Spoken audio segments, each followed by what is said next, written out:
Hi, Andrew. Hi, Philomena. I was just wondering if you would need to test your mics or something.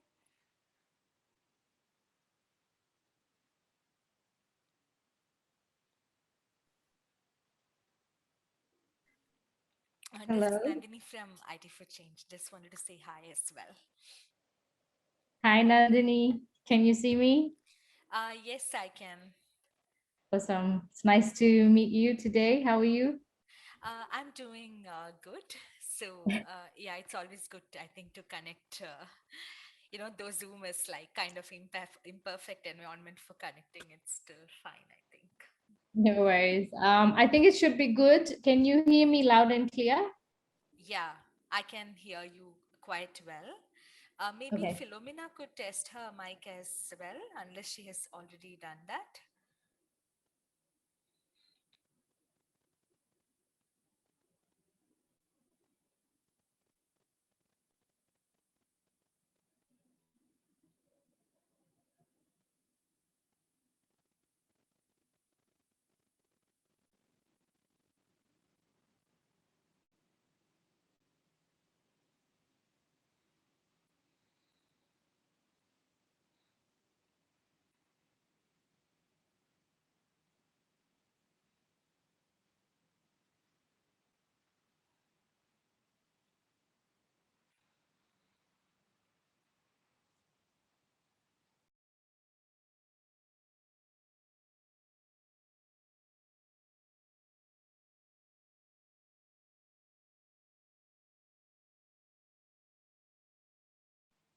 Hi, Osama. How are you? This is Nandini from IT for Change.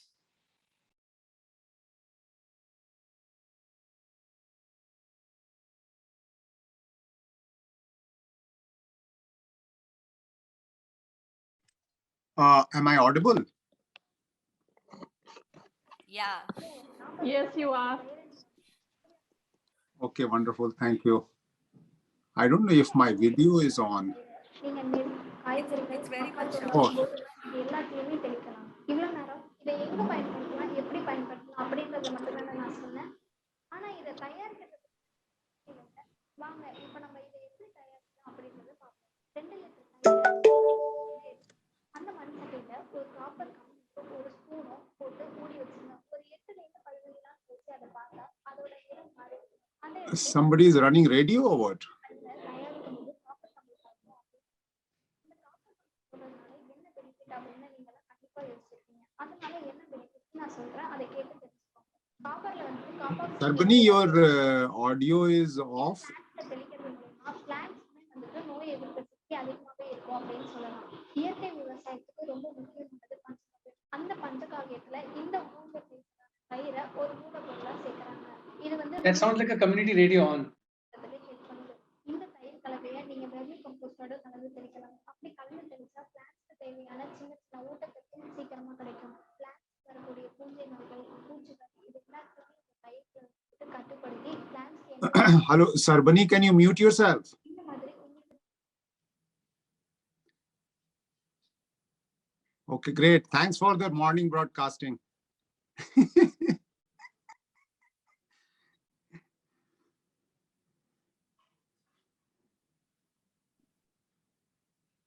Okay, Nandini, do you, hi Anju, hi Philomena. Hello, Osama. It's nice to see you. Nice to see all the familiar faces. Yes, thank you. Thank you very much. Thanks for joining. What time is it in Fiji? It's almost 5, so it's not bad. It's good. And you have electricity? Today, yes, no issues. We had electricity problems 2 weeks ago, but it was for a couple of hours, but it's okay now. Wonderful. So, Nandini, this session is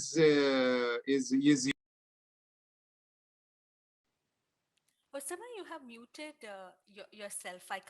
You just started speaking. Oh, I'm so sorry. I think I don't know, for some reason I'm getting automatically muted. Anyway, Nandini, so this is your session, right?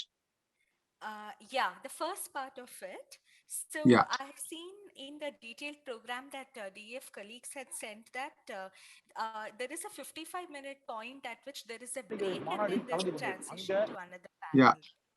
So I just wanted to have clarity on one thing. So I know that the 5 minutes is the welcome and intro, which I'm assuming you will be doing or colleagues from DF will be doing. And yeah. then there is the 30-minute, like, like we had planned the panel discussion around the things that we have discussed on the thread also. And I just wanted to check Anju, Philomena, and Sarbani. Shall I just call on you in this order, unless you have any preference about who would like to go first? That was one point. The other thing is, I noticed there is a slot for 10 minutes called Voices of Social Change. Is this where, Osama, you could come in like talking about DEF studies and experiences? Is this the slot that is meant for that, or is this something else? I just wanted to check like what happens in the Voices of Social Change slot. Okay, so here is the drill. Once we do the intro, you have to take forward the discussion, and you can use up to 11, anywhere before 11:30. You can close it. There will be no in between interjection from anybody. What we will do is that as soon as you finish the voice of the ground and other things, we will do the video showing after you do the first session before the second session. So no Okay. in between your session. Okay, so we had discussed on the mail last time that maybe it would also be great for DEF's experiences to be brought into the panel, right? Because you have this study on misinformation and how things can be changed on the ground, etc. So shall I just call on you as the fourth Yes, panelist in the yes, way we? yes. Yeah, Yeah, great. whenever you want, you can call either me or Rajneesh or anybody. Okay. Yeah, I mean, if you want the DF part to be, I mean, that experience to be shared, I will be all along 2 hours on this session Oh, along with all of wonderful. you. All right. Yeah, that sounds like straightforward. So we can just go in that order then, that after Anju, Philomena, and Sarbani, I shall call on you as the fourth panelist.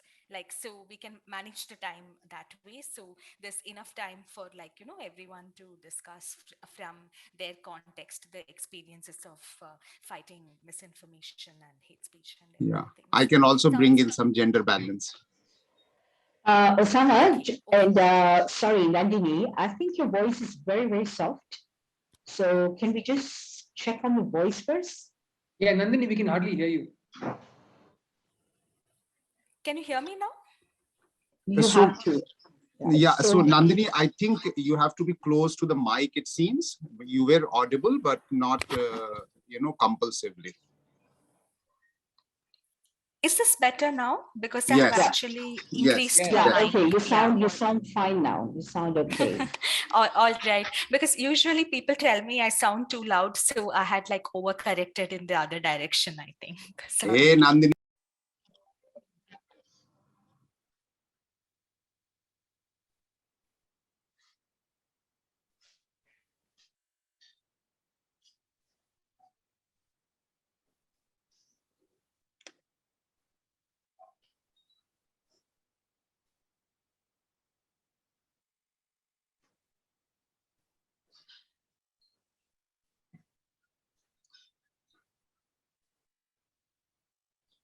Okay, great. It's 10:30. Let's start. I'm Osama Manzar from Digital Empowerment Foundation.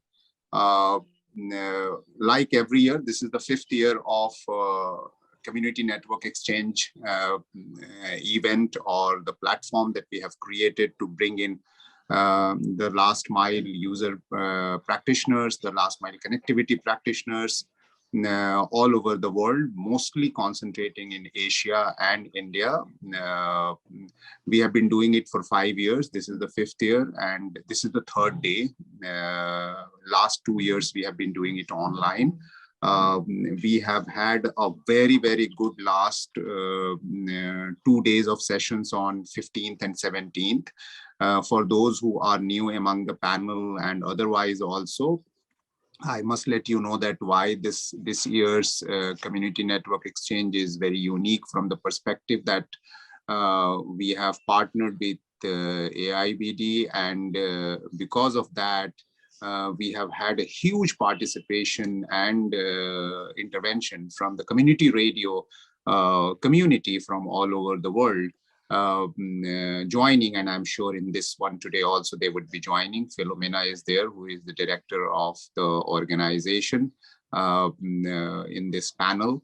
The concentration have been, and the other unique thing is that a lot of people on the ground where people are using community network or internet provided through community networks, they are watching all of you, they are listening all of you, they are also, participating in whatever you are discussing, you all are discussing, we all are discussing, which is very interesting. In the first day, I shared some WhatsApp messages also coming from the ground to share how people are watching in the villages, the discussion that is going on here. So that's second very interesting part. The third is that we are not only just concentrating on community network per se, but we are actually looking at how communities' participation in last mile linkages and connectivity through media, through internet, through all kinds of things is very important, especially in the era of widespread digital pervasiveness. So that's the background. Today's concentration is, there are two sessions today. One is focusing on how community networks or the last mile community, media misinformation and happens, and the misuse of media happens, the fake news and those kind of issues. And the second session will be concentrating on how, there are change makers who are making change on the ground when they get internet and using internet as a last mile connectivity. I'm very happy to welcome Nandini, who is the Deputy Director of IT for Change. We have been knowing Nandini for a very, very long time. She has been the voice of community, voice of rights in the domain, and she has very happily agreed to moderate this session. And she will be joined with Philomena, who is the director of Asia Pacific Institute of Broadcasting Development, and Natasha Badwar, who is the executive producer of Karwane Mohabbat, but she's also known as the first, female camera person in India, working with NDTV.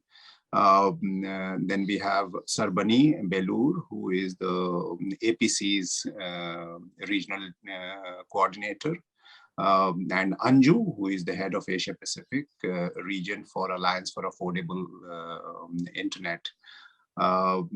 Thank you very much for all of you to join, and I hand it over to Nandini. Nandini, one small, I won't say request, but just to let you know that we have Balakrishna Pokhrel, who is the executive director of ACORAB of Nepal. He was supposed to join last time, but he was on road and couldn't join. He may be joining here. If you find him here, maybe you can also involve, and when the next session happens, we will involve him as well. So here you go, Nandini. Thank you very much for taking the responsibility. The stage is set for you. Hi, thank you so much for setting the context to this very important exchange, Osama. I'm really, grateful for this opportunity, and I think that it is wonderful as the community network movement to look into the future and then actually think about like what does it mean to reclaim the democratic potential of media that this movement once began with, and once we tried to like claim broadcast media of radio and television and everything and try to take it to the people. And today we are at an ironic situation when the technology that was supposed to be decentralizing and democratic, that has become co-opted by a few platform corporations, and it is vitiating democracy from the inside. So I just want to set the context for this discussion by talking about the fact that it seems a very timely moment, since it's hardly a month since the Facebook revelation came out by Francis Hogan. And when we read the specific stories about India and how anybody who tries to just join social media and then get into like the natural algorithmic selected feeds and things like that, they finally end up with a lot of recommendations which are generated by the auto feed of social media, which just urges you to join groups, watch videos, and explore newspaper pages that are full of polarizing misinformation, hate speech, and the celebration of violence. And we see there is this perverse continuum between misinformation and hate speech and mispropaganda and even propaganda warfare. This is what is becoming like clear to us. And a lot of it has got to do with the algorithmic business model also, because the algorithmic enclaves of hate like thrive on making polarizing content go viral. And somewhere we are in a very big catch-22 situation. So with that, I would first request like Anju to give us like some opening remarks, because Anju is from the Alliance for Affordable Internet, and the whole focus is on reclaiming the internet for the people.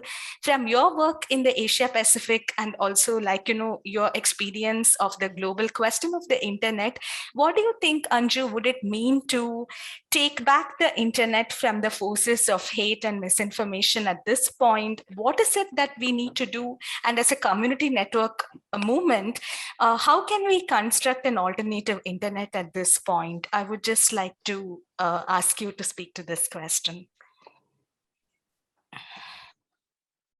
Can you hear me?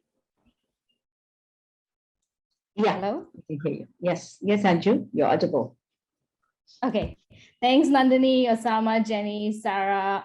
I see also Raj, our lovely panelists and the team. Thank you so much for this opportunity. I hope everyone is well and not listening to any misinformation or fake news today. I'm really excited to be part of this panel discussion. I don't own a community network, although I do work with people who are working tirelessly to run community networks, and they're obviously doing a lot of good, amazing work. But in this context, I can just give a general overview of what we're doing as an organization and how we're tackling misinformation or information disorder. So to answer your question, Nandini, for me, concerns around misinformation and media information, including in the COVID or health situation, aren't new. And viral hate has become part of this new social media norm where you see keyboard warriors generally using it to their advantage. And it is wrong, and tackling it has become a major and a big challenge. And misinformation has been circulating for centuries in the offline world, particularly in communities and groups. In the Pacific context, you will see people sitting around the kava bowl, which is a traditional drink in the Pacific, or what we call having chai or tea with our loved ones or good friends and sharing lots of information. Some are true and some are just fake. In the Pacific, we also call it the coconut wireless because news travels much faster than the real news. And now you frequently see this on the web or social media. And we all know that the traditional media experts or the journalists are finding it difficult to deal with it as well. And there was a report, I think it was a 2019 digital news report, which showcased that more than half 55% of the sample across the 38 to 40 countries that reported concern about the ability to separate what is real and fake on the internet. And in the case of Fiji, I'll just give you an example. There was a lot of misinformation about COVID-19, which was linked to 5G or magnets. But it's safe to say that we are not magnetic, and I'm fully vaccinated and haven't had any side effects. And despite all this misinformation spread widely during the early stages, if I may say, the good news is that 97% vaccine eligible individuals have received dose 1 of the COVID-19 vaccine. And I think around 90% have been fully vaccinated with 2 doses. So I'm happy to say that the government will constantly using factual information to create more awareness on vaccines. They used a lot of the church leaders, community leaders, also the village community leaders and political leaders and parties to talk about the vaccines and how effective it is. My concern right now is related to viral hate speech that causes a lot of distress to people, particularly youths who are on social media. It has a huge social impact, and this could range from discrimination, segregation, and also now we've started seeing a lot of suicides. And as a result, they don't want to participate in the online world.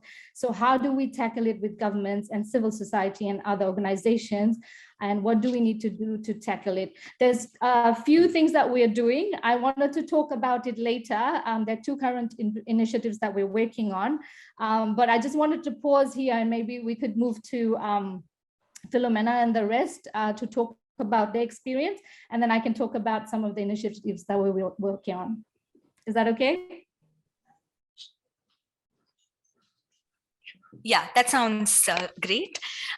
So Philomena, I just turn to you, in your experience, can you just speak about how do you think, both at the policy and at the civil society level, what should we be doing so that we can reclaim the new technology of the internet? What are the gamut of actions that we need to be taking so that we don't lose the democratic potential of the internet to the forces of misinformation and viral hate?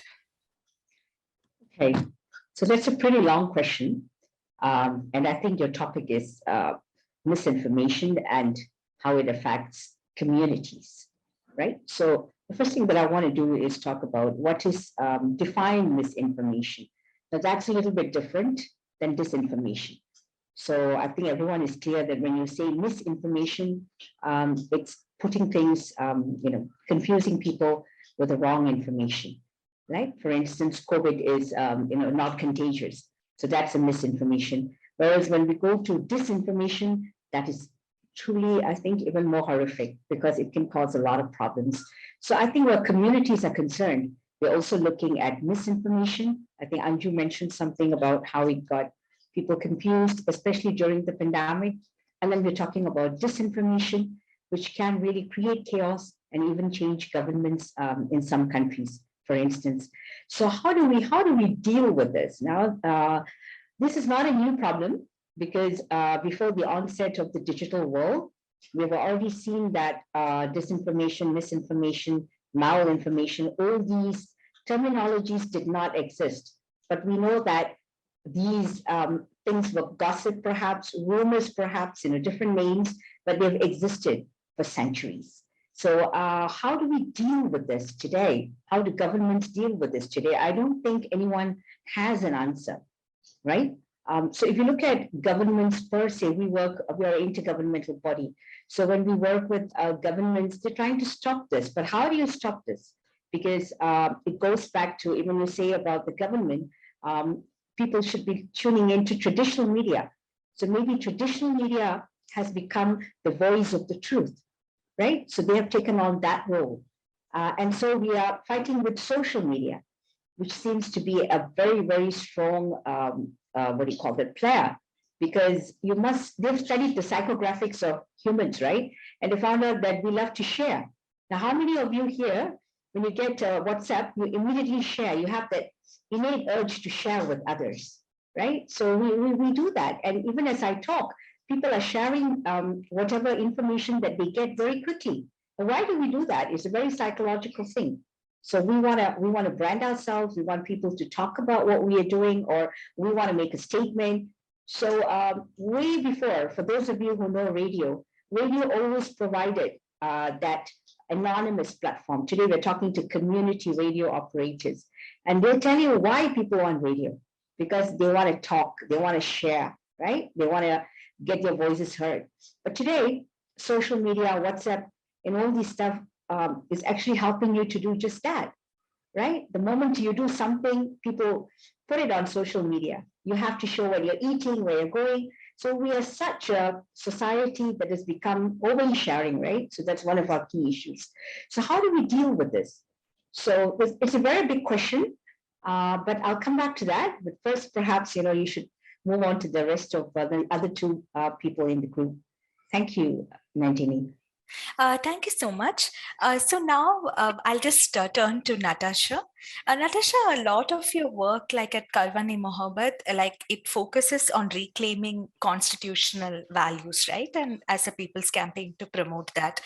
One of the things, building on what Anju said and Philomena said, one of the unfortunate things most people have realized is when it comes to, polarizing hate speech on the internet, and especially a lot of misinformation, disinformation, and hate speech, though these concepts are like, different and important to distinguish, they get dovetailed in some peculiar ways on the internet. And what research tells us is that the old like fashioned way of responding, that transparency is the best sunlight, and just trying to break misinformation or mispropaganda by showing the alternate fact, that is not really yielding like the desired result on the ground. Where there was this very famous study in Bihar that most of you may have read, where this researcher, when they broke electoral misinformation, they just like were charged with producing new misinformation because people are so steeped in algorithmic confirmation bias.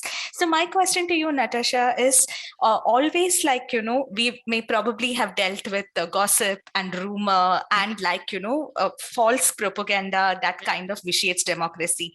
But in this age, like what is like qualitatively different about it? And so what should change in the repertoire of tools we use to fight it, so that like, what can be a way to like convince people about like, opting out of the viral network, or like learning the new tools they need to recognize? What's been your experience or your thoughts on this? Hi. Yeah, so like everybody else is spelling out as well, we really are at some kind of a peak in human age in terms of the way in which propaganda, misinformation, disinformation, hate speech is being platformed. And in India, what we are experiencing is that it's a very multi-layered and very powerful kind of assault on the consciousness of the people. We are not just talking about rumors, or people's propensity to believe things that that their bias already confirms. We are talking about big tech collaborating, colluding with the government, as well as with very large groups, allowing hate speech to continue, not actually implementing their own norms about removing content that violates community standards. We are talking about also a government that seems to be invested in a fair amount of doublespeak, in a fair amount of, wanting to obfuscate issues in a way that we have, particularly in the pandemic months, it's almost going to be 2 years now, particularly now. So when there'll be announcements that everybody is getting food, but on the ground, there will be no food grain that is being distributed. There will be announcements that vaccines are free, but on the ground, you can't find free vaccines. There will be announcements that the number of deaths or the number of cases of COVID have been contained, but on the ground, actually, the reality is very different. Plus, we've got mainstream media that is now being dubbed for a long time as Godi media, as in, lapdog media. So the most powerful fourth pillar of democracy is completely compromised. And, in collusion with big corporates and a government that is not invested in trying to get the truth to the people. So those spaces are completely compromised. The two big, spaces where one could seek help one is the government and the other is mainstream media, are not doing their job right now. So it kind of, in that kind of scenario, and of course, social media, big tech is not really on the right side either. So in that kind of scenario, we find that again and again, small groups, individual groups, people's coalitions getting together and kind of putting all their energy into trying to dissipate disinformation and trying to put in content that is an alternate to it. So we've got groups like Alt News, we've got independent, smaller media groups like The Wire and Scroll and Article 14. And we've got a small group like ours, Karwan-e-Mohabbat, for the last 3 years. We've been doing the work that most of us in this group would otherwise have been doing as part of mainstream media. But because there is no space there for filmmakers, for journalists to be able to put out the kind of stories that they're invested in, that they feel must be taken to the people, you find alternate ways, alternate funding, voluntary efforts by individuals doing this kind of work. As you say, we're not seeing a huge impact. But I think that we also don't have ways in which to measure the impact. And that's an experience that, that almost all of these groups that I mentioned will share with you. So one of the things, now, because we don't have access to mainstream media platforms, what we do when we create the documentary films and the short videos of Karwan-e-Mohabbat is that we use all our social media accounts to put them out. We have found that on Facebook, there is a complete pushback that, an account that was earlier doing very well for the last 1 year seems to just not be able to move. And even if we promote content, it does not go to the kind of audiences that we want to go to. So we move to other alternate spaces. Twitter's working, WhatsApp's working, Instagram is still working. They haven't made that connection yet.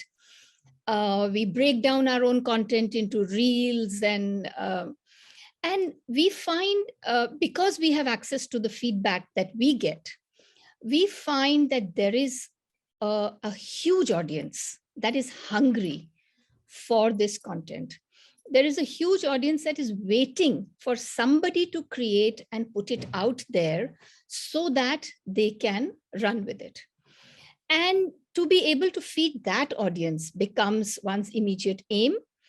To be able to build a network between all of these small groups, as we're doing right now, in a sense, is the larger aim, because it's by boosting each other's content and providing support to each other, because a lot of us are constantly getting our accounts reported, our content tagged as disinformation itself.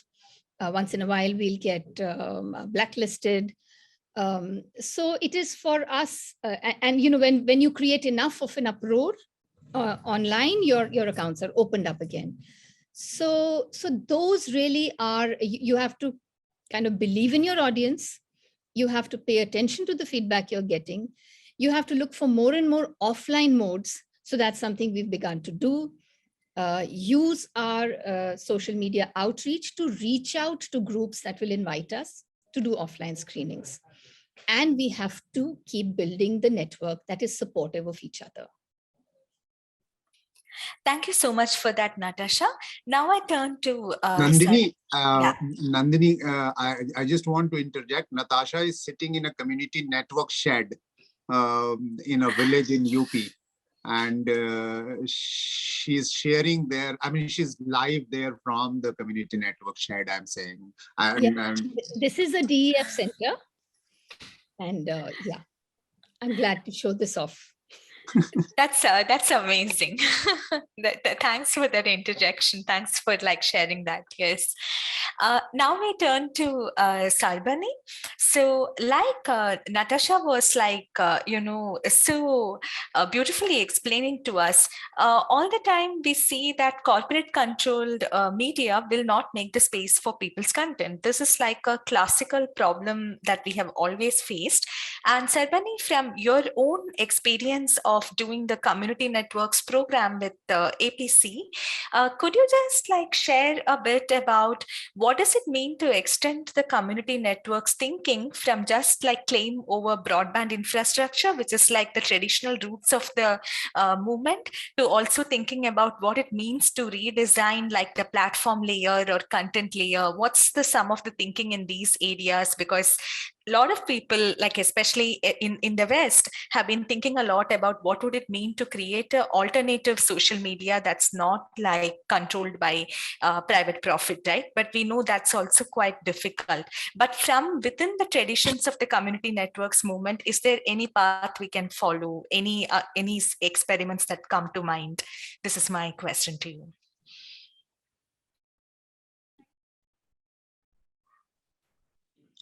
Sarbani, you have to unmute.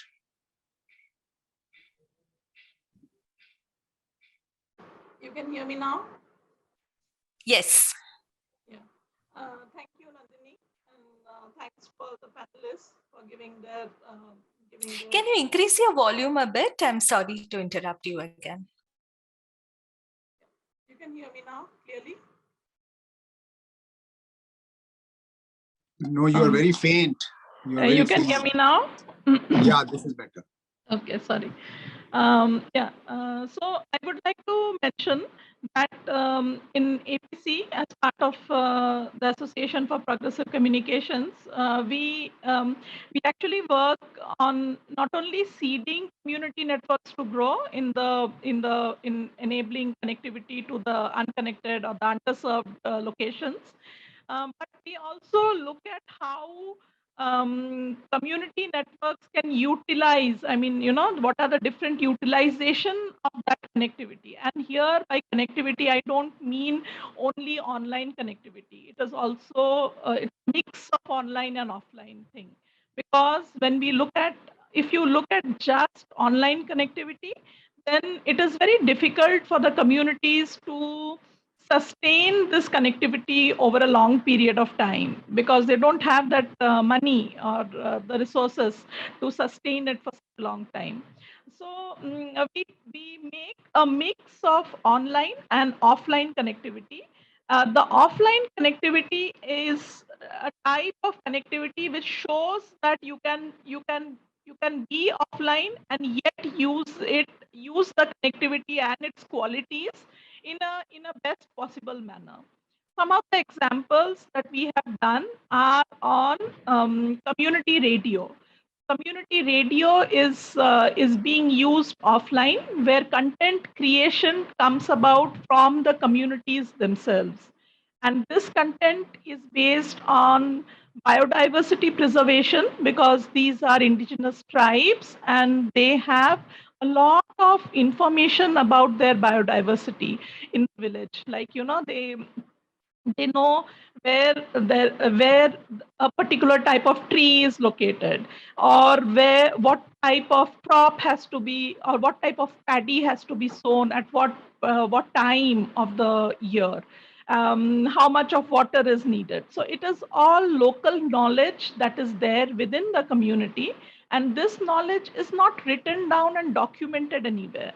So this knowledge is gathered or shared by the community through community radio or through an offline platform which has been created for them, and that is where the knowledge is stored. It is like a repository of knowledge in a local access server, and this knowledge, out of this knowledge, they can try they have the right to decide which type of knowledge go into the internet, which type of knowledge should not go into the internet. So that type of decision making thing has been given in the hands of the community. Now, now here, what happens is that, for example, music is something that they don't want to put it out into the internet directly. That is something that they would like to market it themselves, and we respect that, no problem. But their art and craft, so their art and craft is something that they would like to put it out in the internet for people to view it and perhaps make products out of it, and they can sell it online.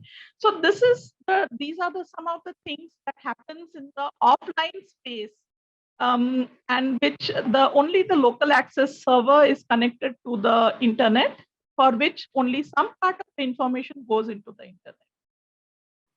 Now, this is the project that was funded by APC in 2019.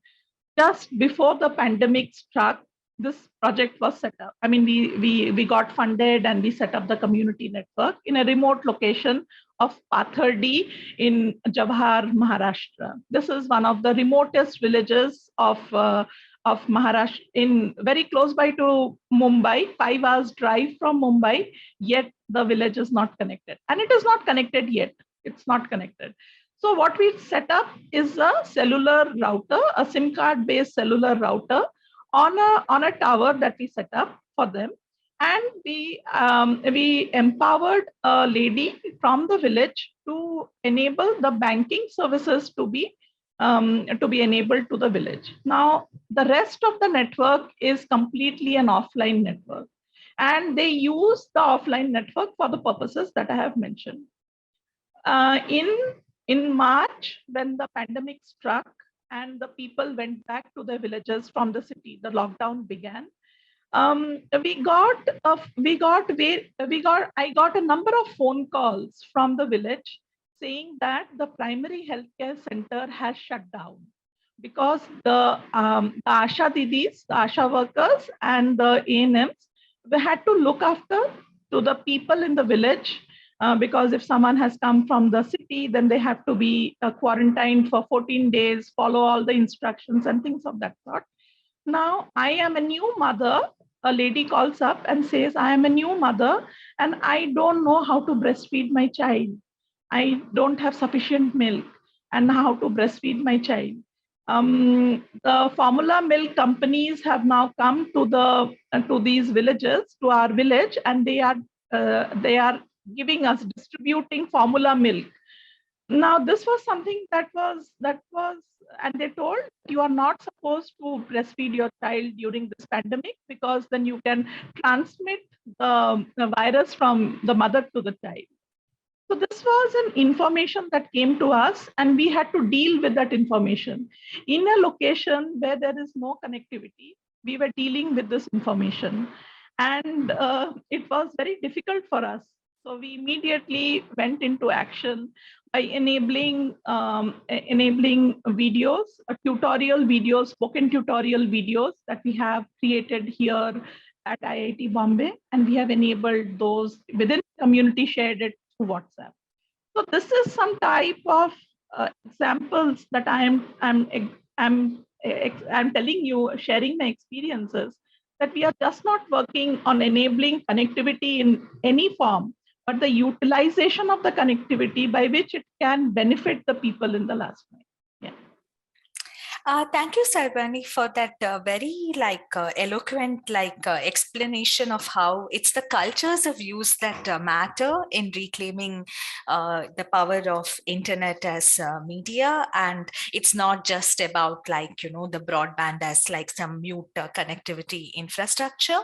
And the point that the negotiation between local knowledge cultures and the global knowledge culture about what goes online and what stays offline, that's always a contextual decision communities autonomously have to take. That's very well taken. I now would like to turn to Balkrishna from Akorab, Nepal, to just ask him to reflect on what are the new challenges of operating community radio in today's context when the internet has come. There's a lot of diffusion. Most people, even at the village level, are turning to smartphones phones, and especially the next generation think of WhatsApp as probably a more cool medium and things like that. Or maybe all these assumptions are wrong and I may be totally mistaken. But from your experience, could you just talk a bit about like what does it mean for us to be doing community radio in this post-internet context, and what are the new challenges? Thank you very much, Nandini. Thank you very much for giving me opportunity in this forum. I would like to share one survey. I would like to start my saying from one survey. There are different surveys conducted in Nepal. During COVID period, one survey was conducted by Sharecast Nepal, and the survey showed that for 71% of the people, main source of information is radio during the pandemic. Similarly, 58% people rely on television, 39% people rely on Facebook, 36% rely on mobile, and only 90% are rely on online portal. I mean to say that there is a huge potentiality of the radio for information dissemination in Nepal. And in most of the districts, in more than 30 districts, there is no other access rather than community radio. So community radio has to play strong role for information dissemination in the context of Nepal. As you said, we are facing different type of problem. The listening trend has been changed. Now the people do not listen the radio from the radio set. They do listen from the mobile set. They do listen from internet. They do listen from Facebook and other sources. I would say here that we have operated one network, community information network, which is connecting 360 community radio across the country. And what we do, we are now conducting different type of radio program. We are broadcasting news, and we also put the news in the Facebook page as well. So through the Facebook page, most of the people in urban, like in rural part, can have access. And another example, we have started the Facebook radio program. We conducted the radio program from the studio, but at the same time, we broadcast this from Facebook with sign language. In this way, we are trying to capture the listeners in the context of Nepal. Thank you so much, Balkrishna.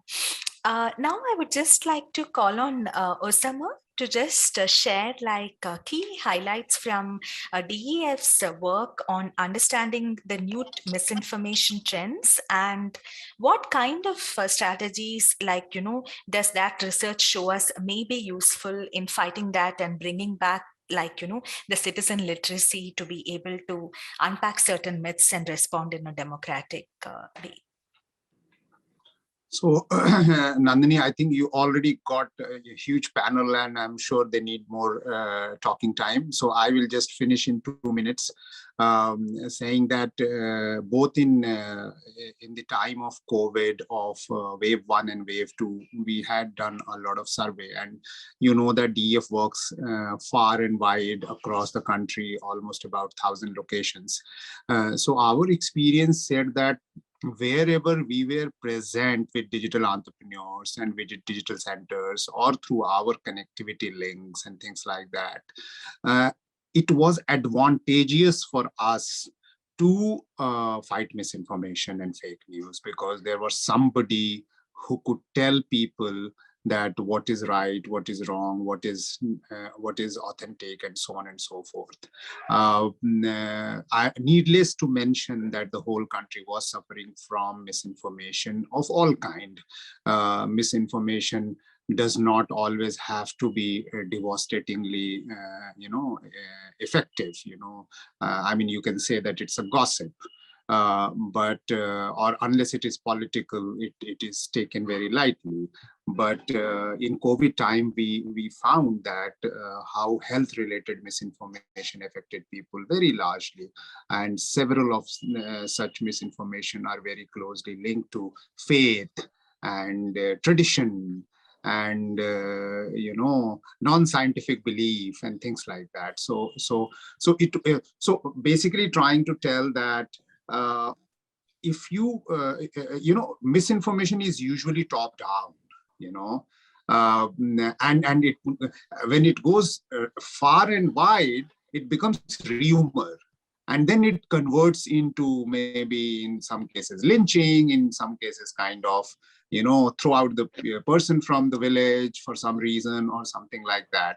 But unlike in cities where you are hyper connected, you have many means to figure out what is right or wrong. You have many multiple accesses to right kind of information, including search or reverse search or photo search or whatever, or ask right kind of people. But in village level, it becomes very difficult. Where do you find out? So what we learned is that in the hyper connected digital world, we might be reaching to a point where we might be needing a professionally assigned and recognized ombudsman kind of person, or somebody who will be reached out. Is it right? Is it wrong? Have you heard of this? So basically this person is like information owner of the authentic information, owner of everything, or it's like a FYI checker, or a FAQ checker, dynamic FAQ checker, or something like that. And that's what our learning is, that because of our and by the way, community radio, I found if wherever there is internet and where there is community radio, anything being broadcasted from community radio is being believed. Anything that is coming on WhatsApp is not believed, or on internet is not believed.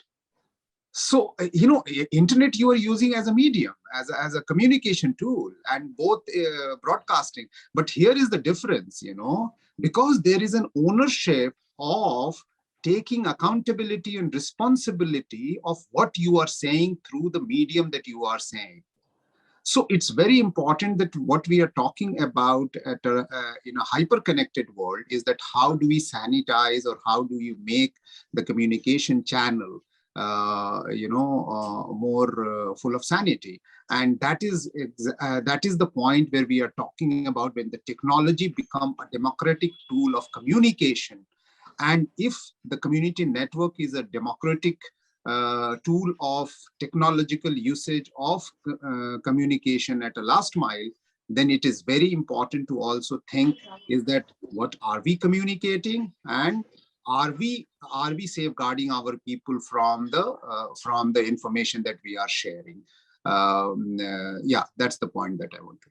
Thanks. Thank you so much. So now I think we have about 15 minutes to wrap up our discussion. So we have the time to do one round of closing remarks from Anju, Philomena, Sarbani, and Natasha. So Anju, in 3 minutes, could you just tell your top insights about the initiative that you wanted to talk about from the Asia Pacific, and what does it tell us in terms of policy and civil society action directions to reclaim community networks? Hey, thanks, Nandini. I've been listening to all the great discussions and great points from my panel members. So we're supporting the Asia Foundation project team. We're working on a misinformation and information disorder capacity project in the Pacific, starting with Fiji and PNG. So we're supporting this initiative and working closely with the Online Safety Commission for Fiji, the PNG government, and various other organizations. So they're currently developing a stakeholder list, and we'll be including churches, ministries, schools, communities, Ministry of Health, a few doctors and nurses, media, disaster risk teams, because there's a lot of issues in relation to climate change information. And then we'll be looking at working with telcos, regulators, and civil societies. So they'll be establishing a communication protocol and doing stakeholder interviews and consultations. And then we'll be reaching out to champions who will speak the truth. big target is in the communities and how these communities could participate in the misinformation project.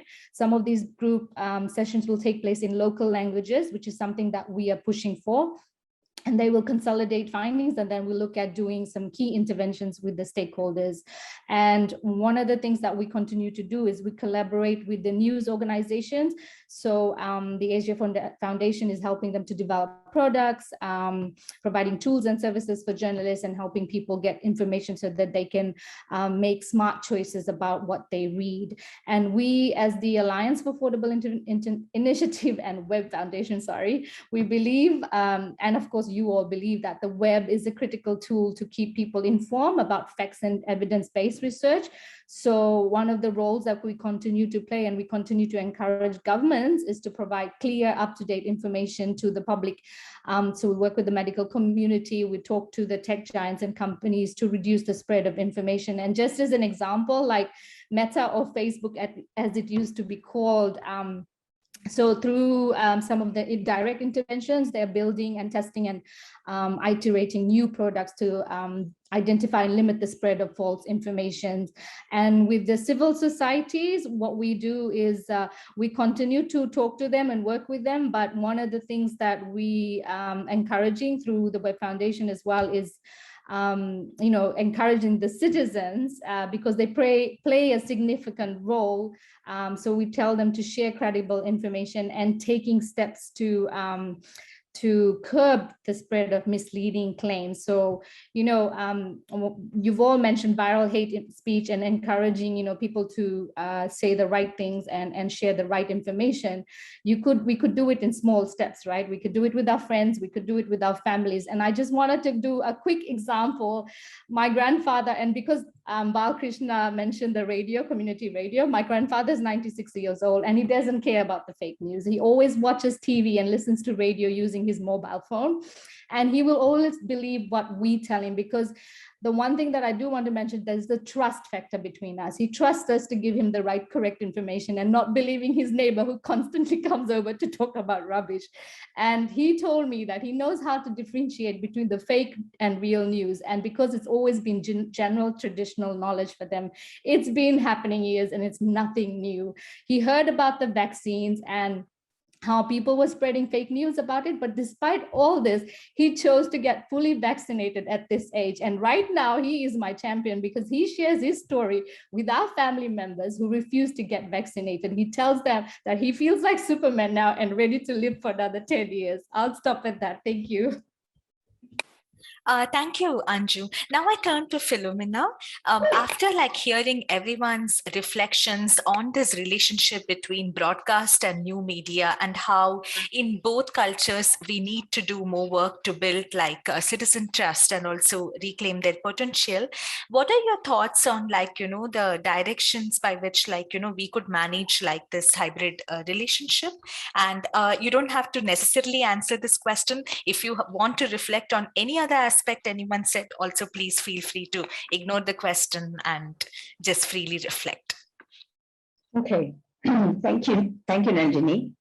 Right, so very interesting. I think I've been listening a lot to all the ladies talking, from Natasha to Sarvani and Anju, and also what Balkrishna and Osama spoke.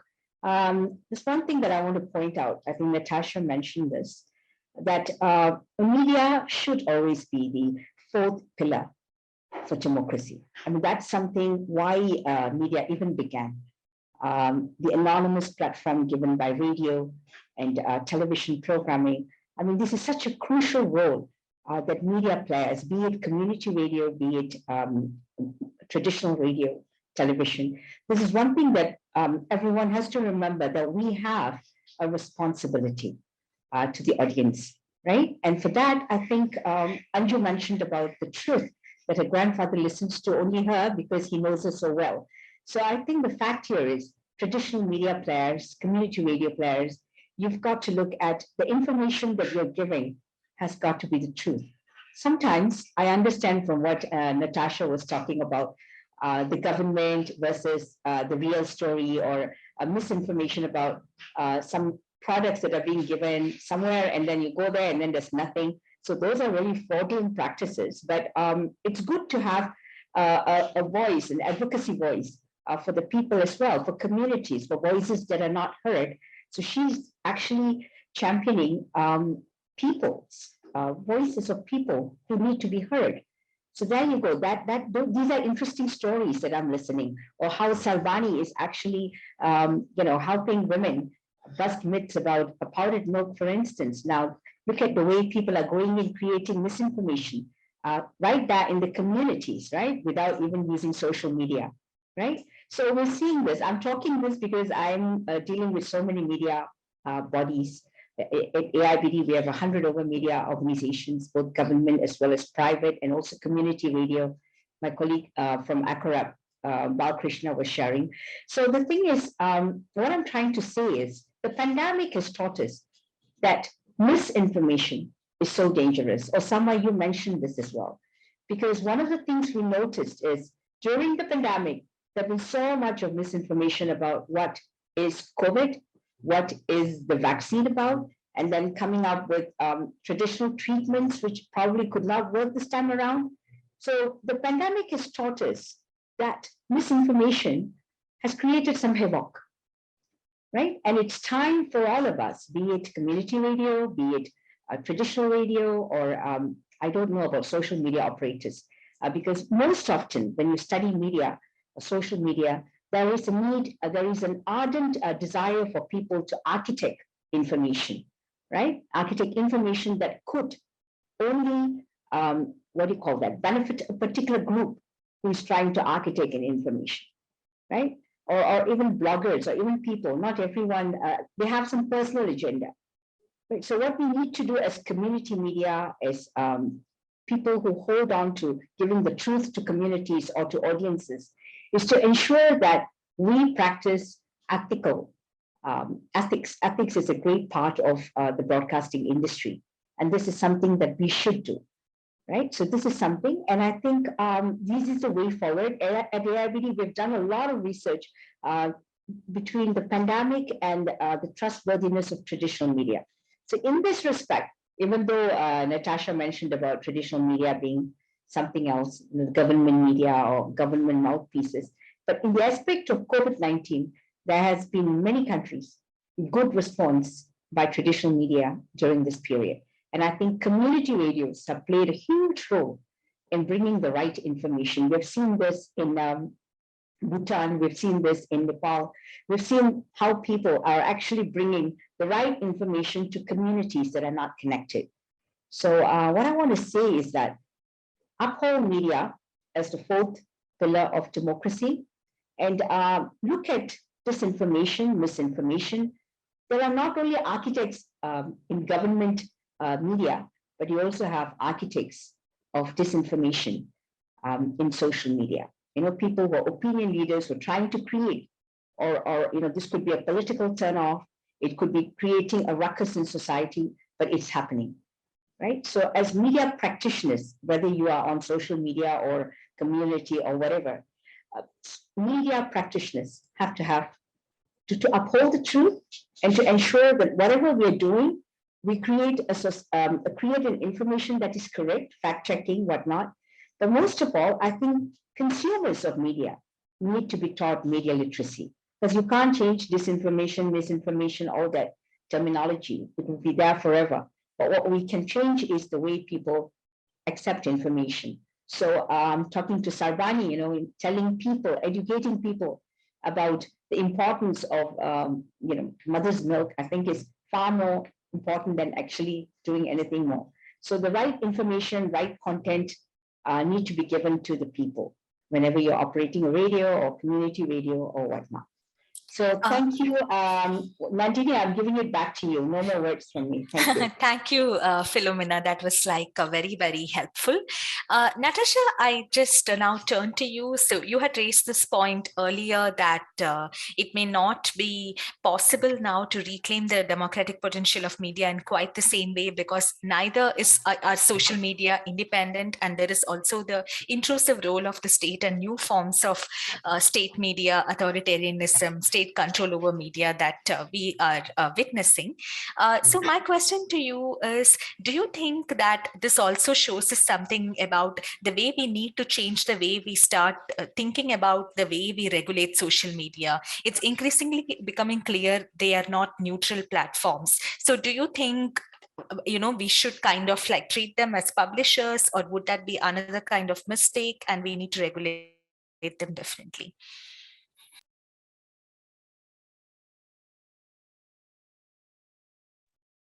So social media, in a sense, in many societies like India, for example, social media is what we're left with. After many of the traditional spaces have been compromised, we have no choice except to make do with social media. Now the question it remains, how do we use them? How can we force them to regulate? What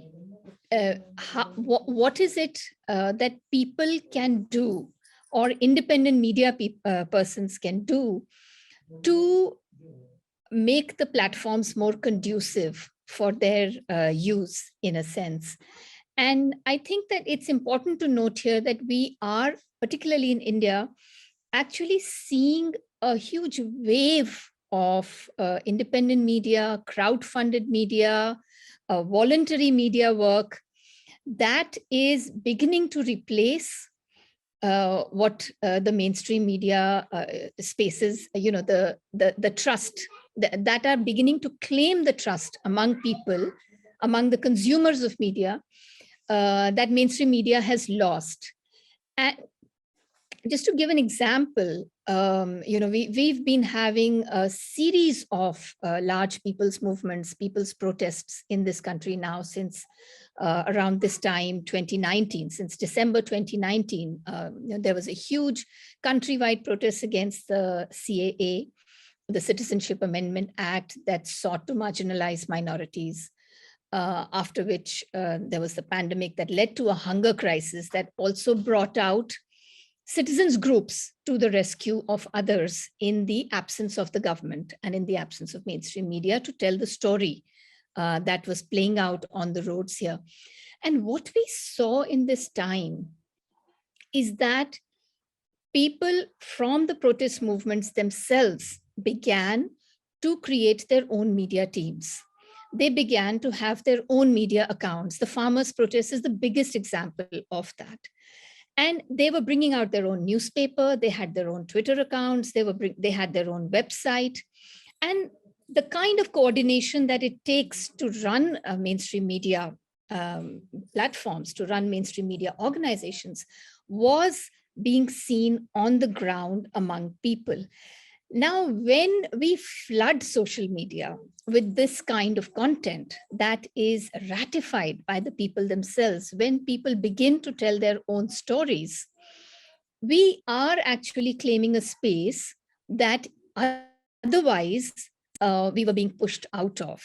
The more you create, after all, social media, for all its faults, is an infinite space.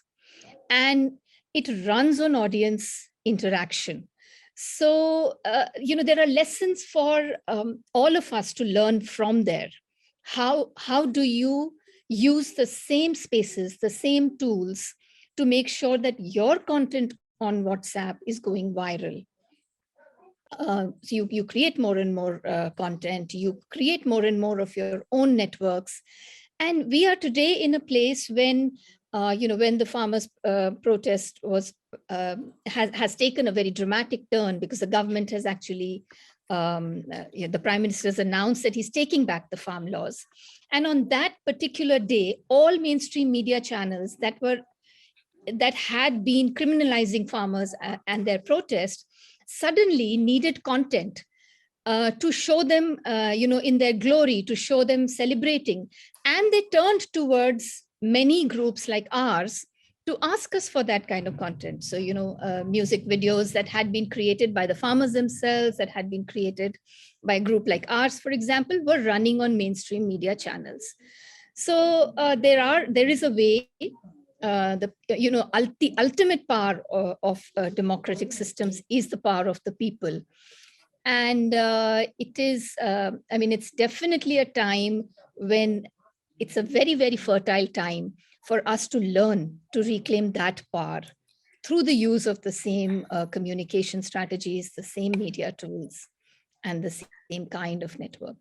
Thank you so much for that, Natasha. Now I turn to Sarbani for her to have the last word, because you mentioned this first, that the answer is not just in online regulation of social media or just working on offline cultures of demystification, but it is a joint route. And you had also touched upon some of the points about like this ombudsmanship or like community-based fact-checking and deciding community consent for what goes on the internet and what are the limits of circulation, because virality is not necessarily a desirable goal. So maybe in about a couple of minutes, could you just like reflect on what should be the next steps for all of us? Because with that, we can conclude this leg of the discussion.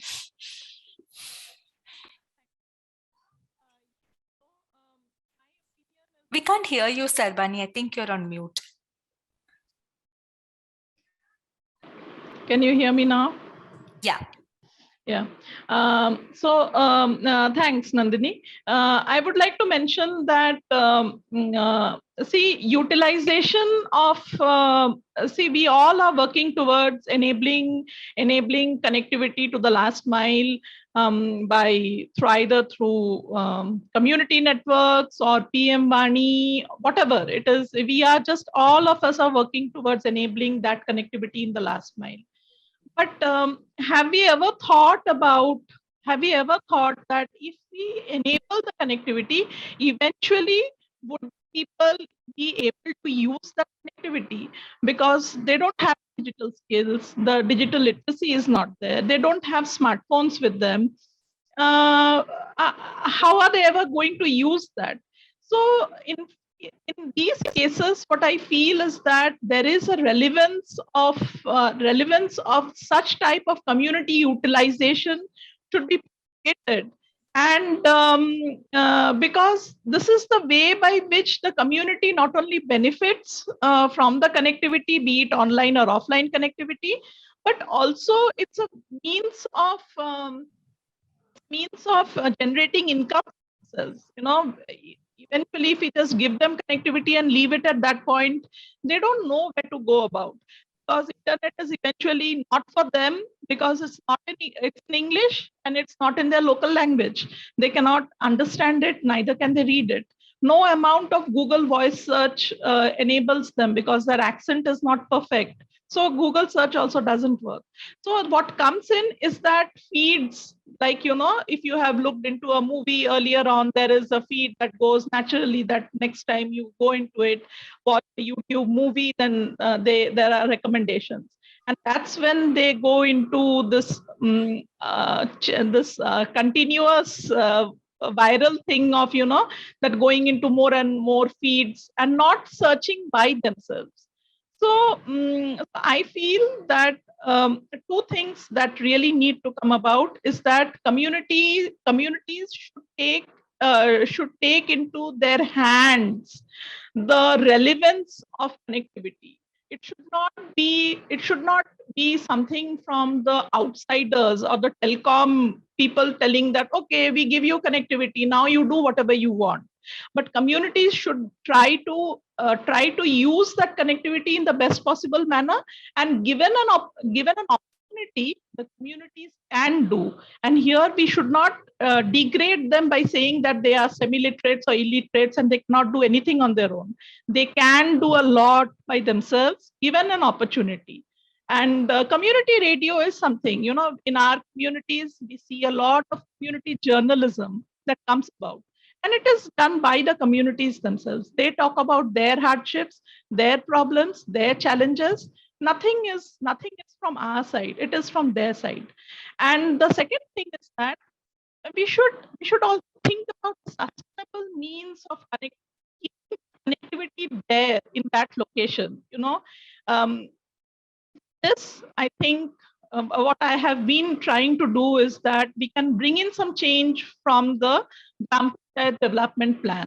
Gram Panchayat development plan in India already has for rural development, everything is there, but there is no internet for development in the Gram Panchayat development plan. Can it not be initiated? Internet for development, can it not be initiated? And so that the connectivity remains with the Gram Panchayat, and slowly over a period of time, the villagers, the communities can bring themselves up to a level, and it will be with their own initiative. So that's something that I would like to mention.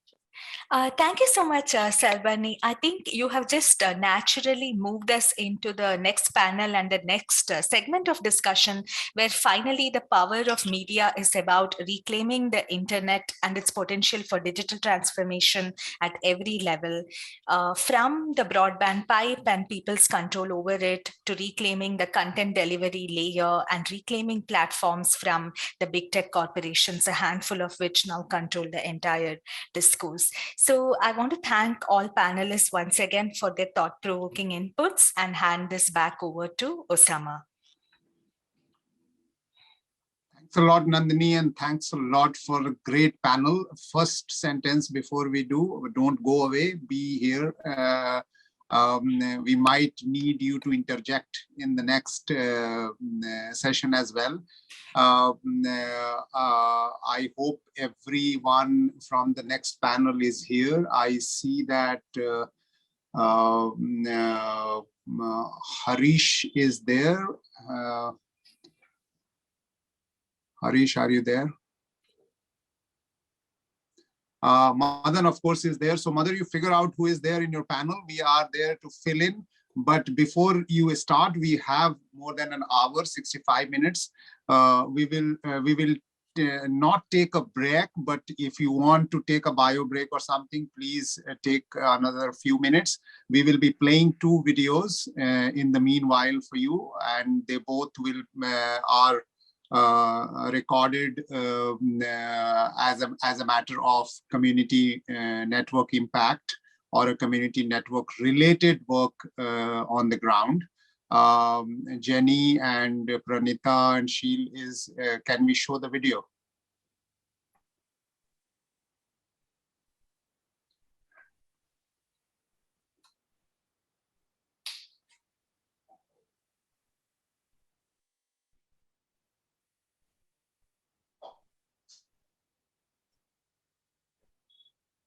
Audio.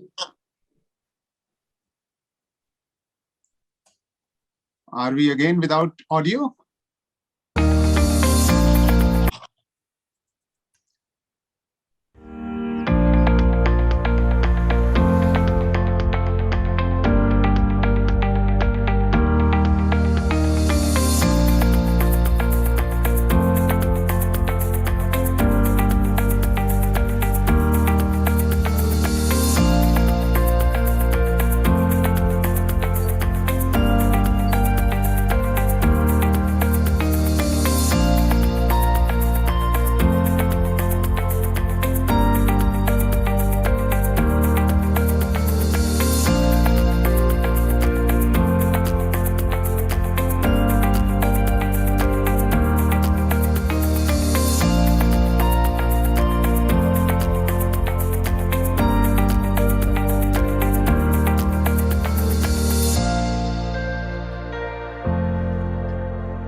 as you can see, this is, this internet on the wheel is actually going around the village, and wherever it stops, it creates a line of sight with the hub tower and connects with the internet.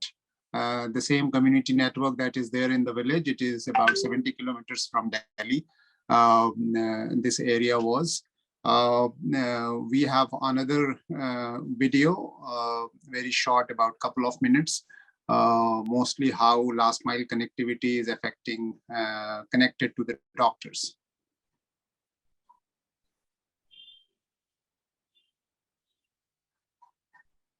सब advices और medicine आप देख लेना, जैसे मैं advice दे रही हूँ वैसे फॉलो करना, ठीक है?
advisors or so thanks a lot.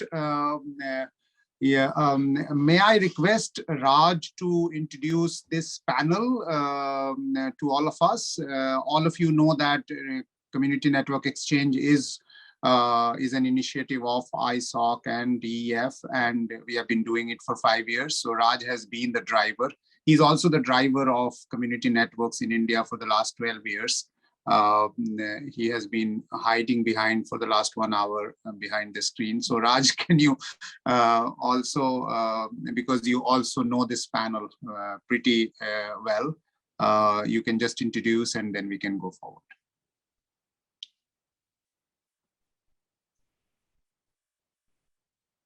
Thanks, Osama. I wasn't expecting to speak today, but you've put me on the spot. So I hope the first session was enjoyable for all of you. It was great to hear some of the on-the-ground stories, of course, and as well some of the ways in which we've been able to deal with misinformation, and of course all the work that still needs to be done.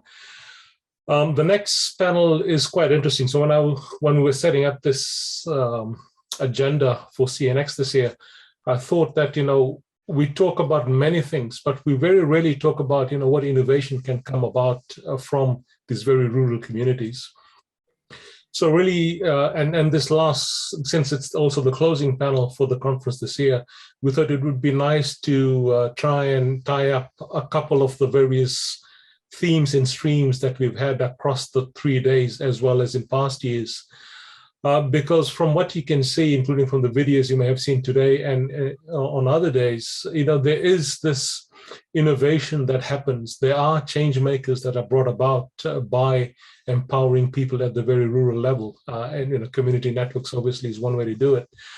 And the thing that always strikes me is that, there is so much potential. As an example, 7, 8, or maybe 9 years ago, when we were doing one of our earlier networks in India, one of the problems we had was that, we didn't have a mast to mount the dishes on. And that's where what, we call frugal innovation, or jugaad, as we say in North India, came into play, where people from the local village said, we will sort this out. Don't worry about that. Leave this to us. You get on with what you have to do. So there's a lot of innovation that goes, and particularly frugal innovation that goes into these networks.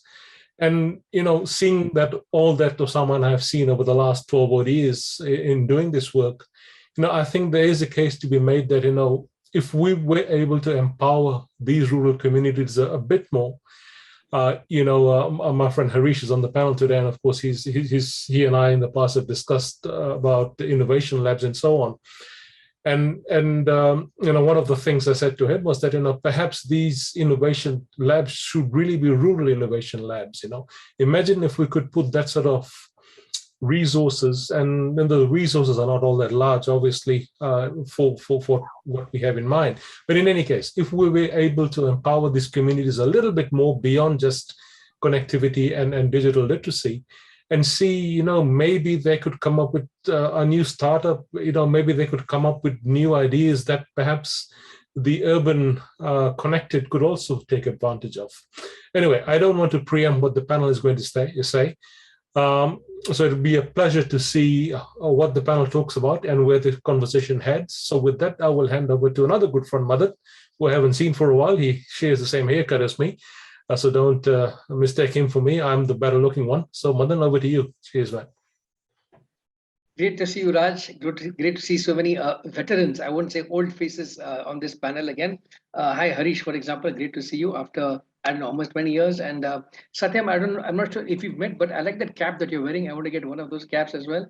And hi, Jane. Good to see ISOC. Many years ago, I remember meeting Windsurf at one of the old ISOC INET meetings in 1993, I think, in San Francisco. So it's been great to see over the last 20-30 years how this whole field has progressed. So let's get started now. We have just Osama till about 12:30, right? So about 45 minutes for this panel. Just doing a time check. Yeah. Okay. Well, I can't tell you, but I'm guessing it's 12:30. Okay. So yes.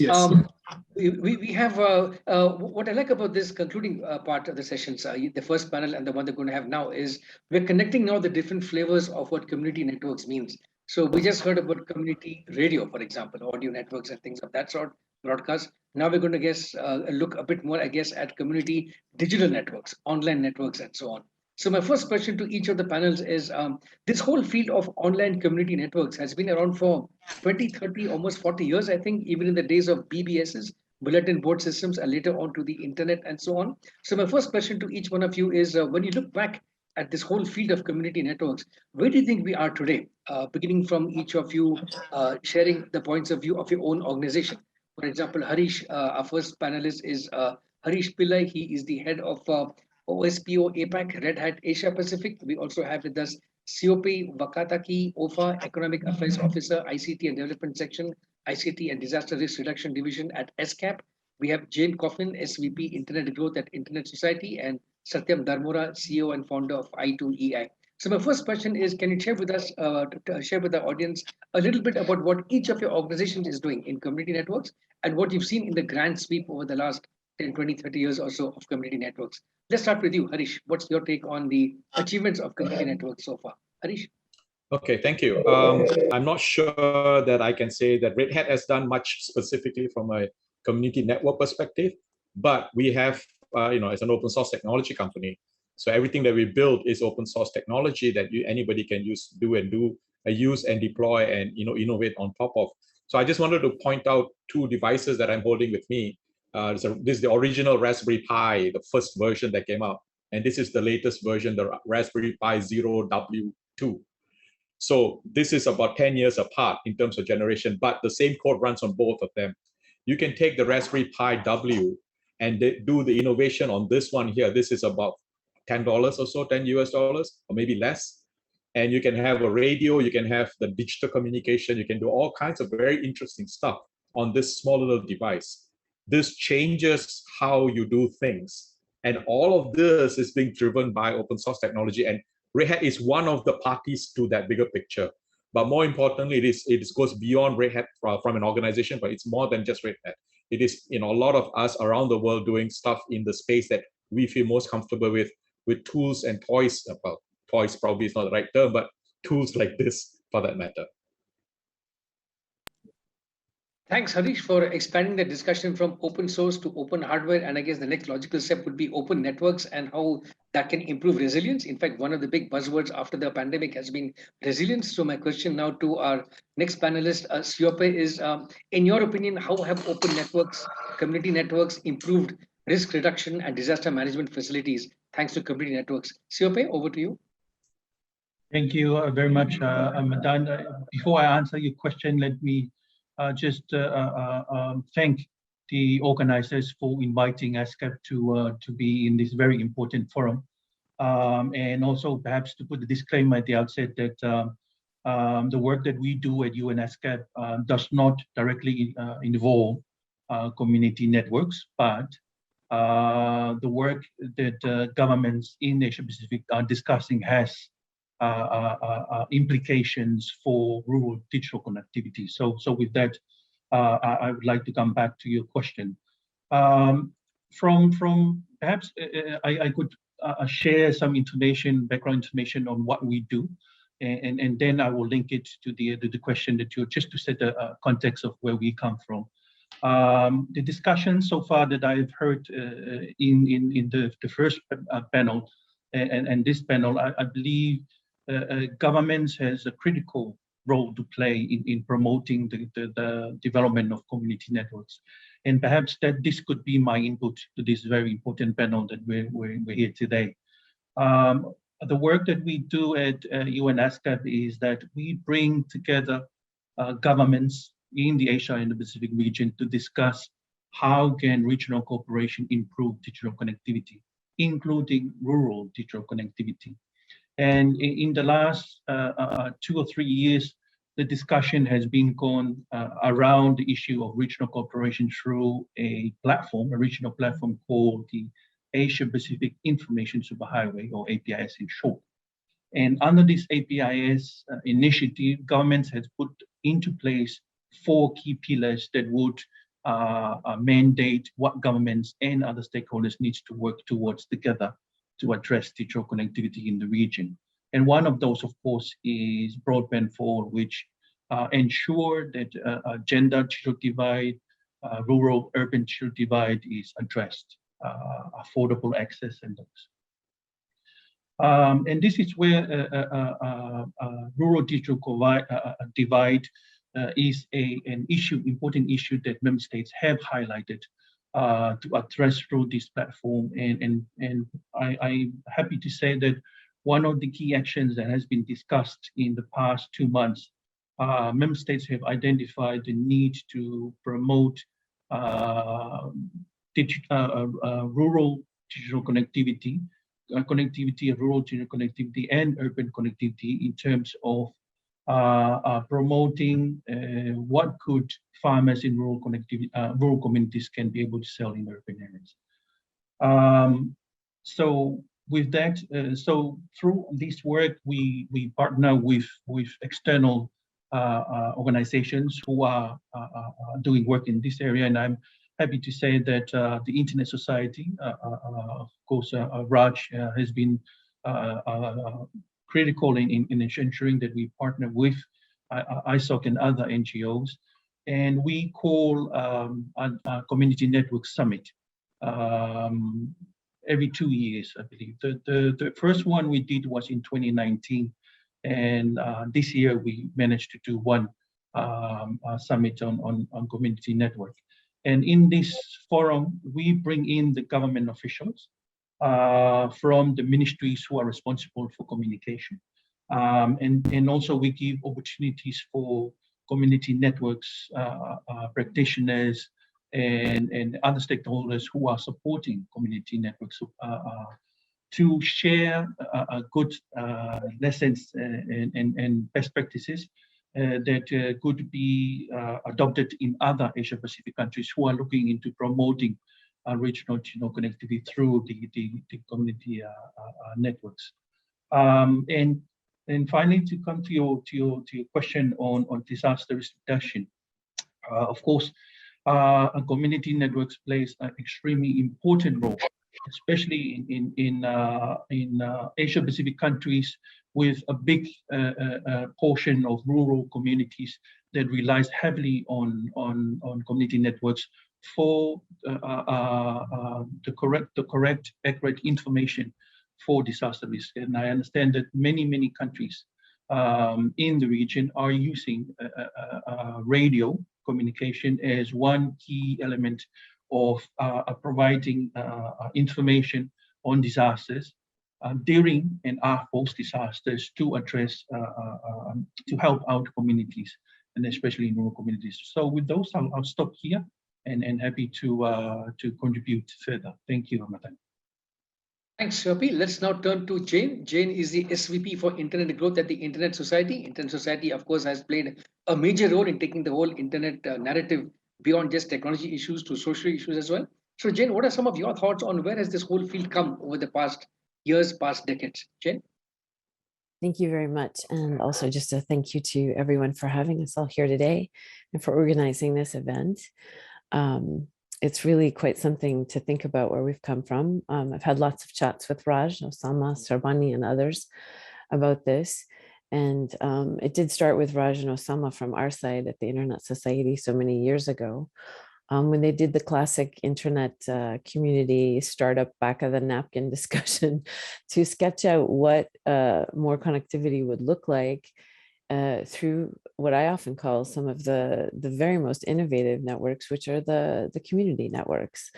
Coming at this from a startup side, if you would look at it, but it's a rural, remote, and sometimes urban startup, to build networks where we just know that many companies can't go because they don't get the return on investment, or in some countries, the one I'm sitting in right now, they create a red line. They draw a red line literally on a map where there are poorer people, not as poor, and they go and serve the richer people first in some areas. We see this in the urban areas in the United States, and it still happens.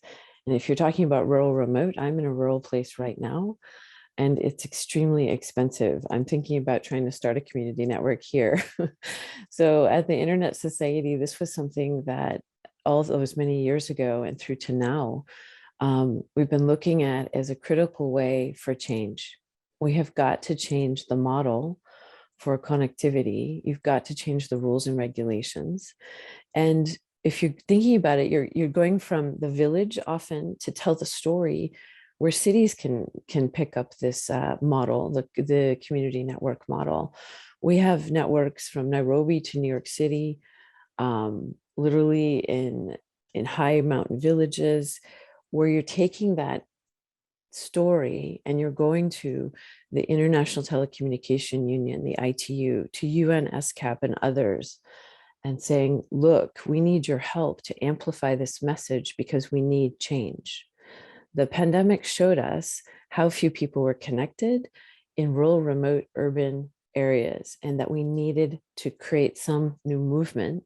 We've seen through the Internet Governance Forum, quite frankly, somebody asked me the value of this thing, which many of us have participated in. And I remember seeing Osama in 2016 and a man named Ucha, who's from the high mountains in the Republic of Georgia, and Talent Sultanov, who you had the last week or the week before from Kyrgyzstan. We brought them to Mexico, to Guadalajara in Mexico, where you could feel the energy because people knew this was something that was catching on fire as a movement. And a global movement sort of started to take place because of all the work that many people here have done. And someone said to me, who are these people? And I said, because you could feel what I call the human chemical reaction. Everybody was so excited to see each other, to talk, to understand. And then you could see from Osama to Ucha, they had something in common. And from the fellows in Mexico in the high mountain areas, they knew as well. And you could see synergies and people wanting that change. And so for me, it's been something amazing to watch others start to say, okay, wait, we can do this. What did you do? How did you do it? And how do we get to those people? How do we get the funding? How do we change the universal service regulations so that we can get more money out to the rural areas for this connectivity, and so that it's sustainable? You've got to really think about ways that you can help share those stories, because every community is different, as you all know, and no one can go in and say, here's how you should do it. The community has to live it, own it, be empowered by it, and create that change from within, because that's where the sustainability is. And that's something we strongly believe and know, that if you're working together, it's not something that's just, I often say, it's not a group hug, because some big networks have talked to me and said, oh, is this really sustainable? Is this doable? I said, well, you haven't provided service out here for 25 years. You know, you tell me. And I've seen this thing happen. You see the community networks come in and providing service. And what's happening is you're seeing bigger carriers and governments thinking, I need to change things. And that's the really exciting thing, is to see government shift. Brazil just liberalized the entire 6 gigahertz band for unlicensed spectrum. Saudi is looking at unlicensed spectrum. Kenya, a week and a half ago, the licensing regime has changed thanks to the work APC has done. ISOC was helping there, but really APC was leading. And what you're seeing is different partners coming in. We're working with A4AI on a universal service study, so we can show that there's a way forward. So I think what's changed so much is that this is no longer seen as just, oh, it's a wild group of people getting together to try and provide connectivity. Yes, we may have some of us were a bit wild out in the areas trying to get things done because we hack things. But when you're actually talking to the wide range of humans around the world, you see these synergies, and that there is a way to provide connectivity better with cheaper equipment, with people providing that, putting the masks up themselves, as Raj was saying, and sometimes literally just climbing on the rooftops during a pandemic, which is what happened in New York, to provide more connectivity. So this is something that is doable, and it's actual. It's not just us sketching things out. And you saw from the videos from Osama, this is a reality that we can all make happen if we work together to create that change. Thanks, Jane, for connecting those very broad stories to those individual, very human stories as well. Let's turn now to Satyam Darmora, CEO and founder of I2E1. Satyam, what is your take on how far community networks have come in your years, in your experience? Satyam? Thanks, Madan, and thanks for appreciating my cap, but I'm slightly under the weather, so I apologize for bad throat to everyone. I2E1, as you said, stands for Information to Everyone. We are an early stage technology startup based out of India. Now, unfortunately, we did not have any telecom background to start with. Now, we came in to solve a fundamental problem. How do we provide faster and cheaper internet to masses? And most of our work has been very specific to India. From day one, we are very clear that we want to impact lives of 500 million people and do it in a for-profit mode, make a sustainable business model. Because we did not know about all the good technologies that already exist, we decided to make everything bottoms up because there was a problem to be solved and we're working backward from that. So scalability and sustainability, these are the two cores at which we work. And since our work has been specific to India, I'm going to more talk about what has happened in India at a policy level and what impact is it having specifically on networks in low-income localities that we're seeing today. It has taken us almost 4 years to work with regulators in India, and today in India there's a law which allows, and it's called the PM Money architecture. Some of you guys might have heard about it. So instead of going with tech first, we decided to first understand the problem completely and what are the architectural changes required to make networks, and especially when we say community network or people-driven network work. As you would know, India also has been a licensed regime. You had to be an ISP to sell or share internet.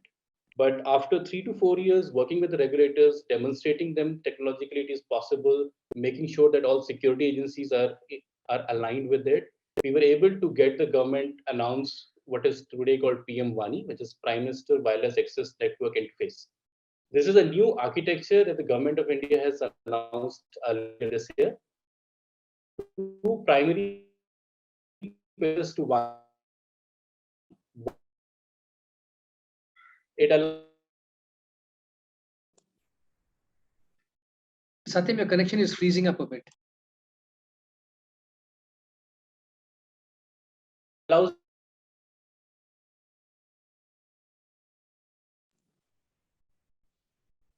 Satyam, just say the last sentence again.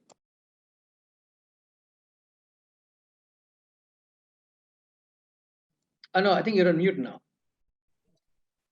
Any individual, any user who has taken sell or share it with someone else. Hello, has been now allowed to an individual user. Is it better? Am I audible now? Okay, great. So I'm saying under PM WANI, for the first time, an individual end user who has taken an internet connection is allowed to sell or share internet without the need for any licensing barrier, which means every individual is technically an ISP now. It opens up shared economy. we all have seen benefits of shared economy, whether it is in models like Uber, Airbnb, or something else, right? And that's a huge change, uh, which is what has made us really excited, because it has taken that power of distribution from large ISPs to individuals, to each individual out there, and you can do it with any kind of feed. So if you have extra internet on your mobile phone, you can sell and share it to someone else. And India probably is the first country to allow it at an individual level there. Second, of course, when they're receivers, they would be donors. And as it happens in any model, if they're receivers and donors, there is a need for an intermediary in the middle, which can be a platform.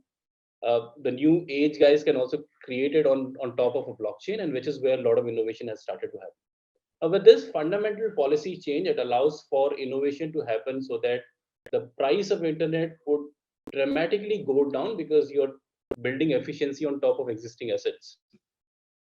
You're bringing in shared economy into place, which is where we've seen some amazing results. In slums of Delhi, we are able to give unlimited free internet for 30 Mbps plus speeds for as low as 5 rupees. 5 rupee would be less than 10 cents.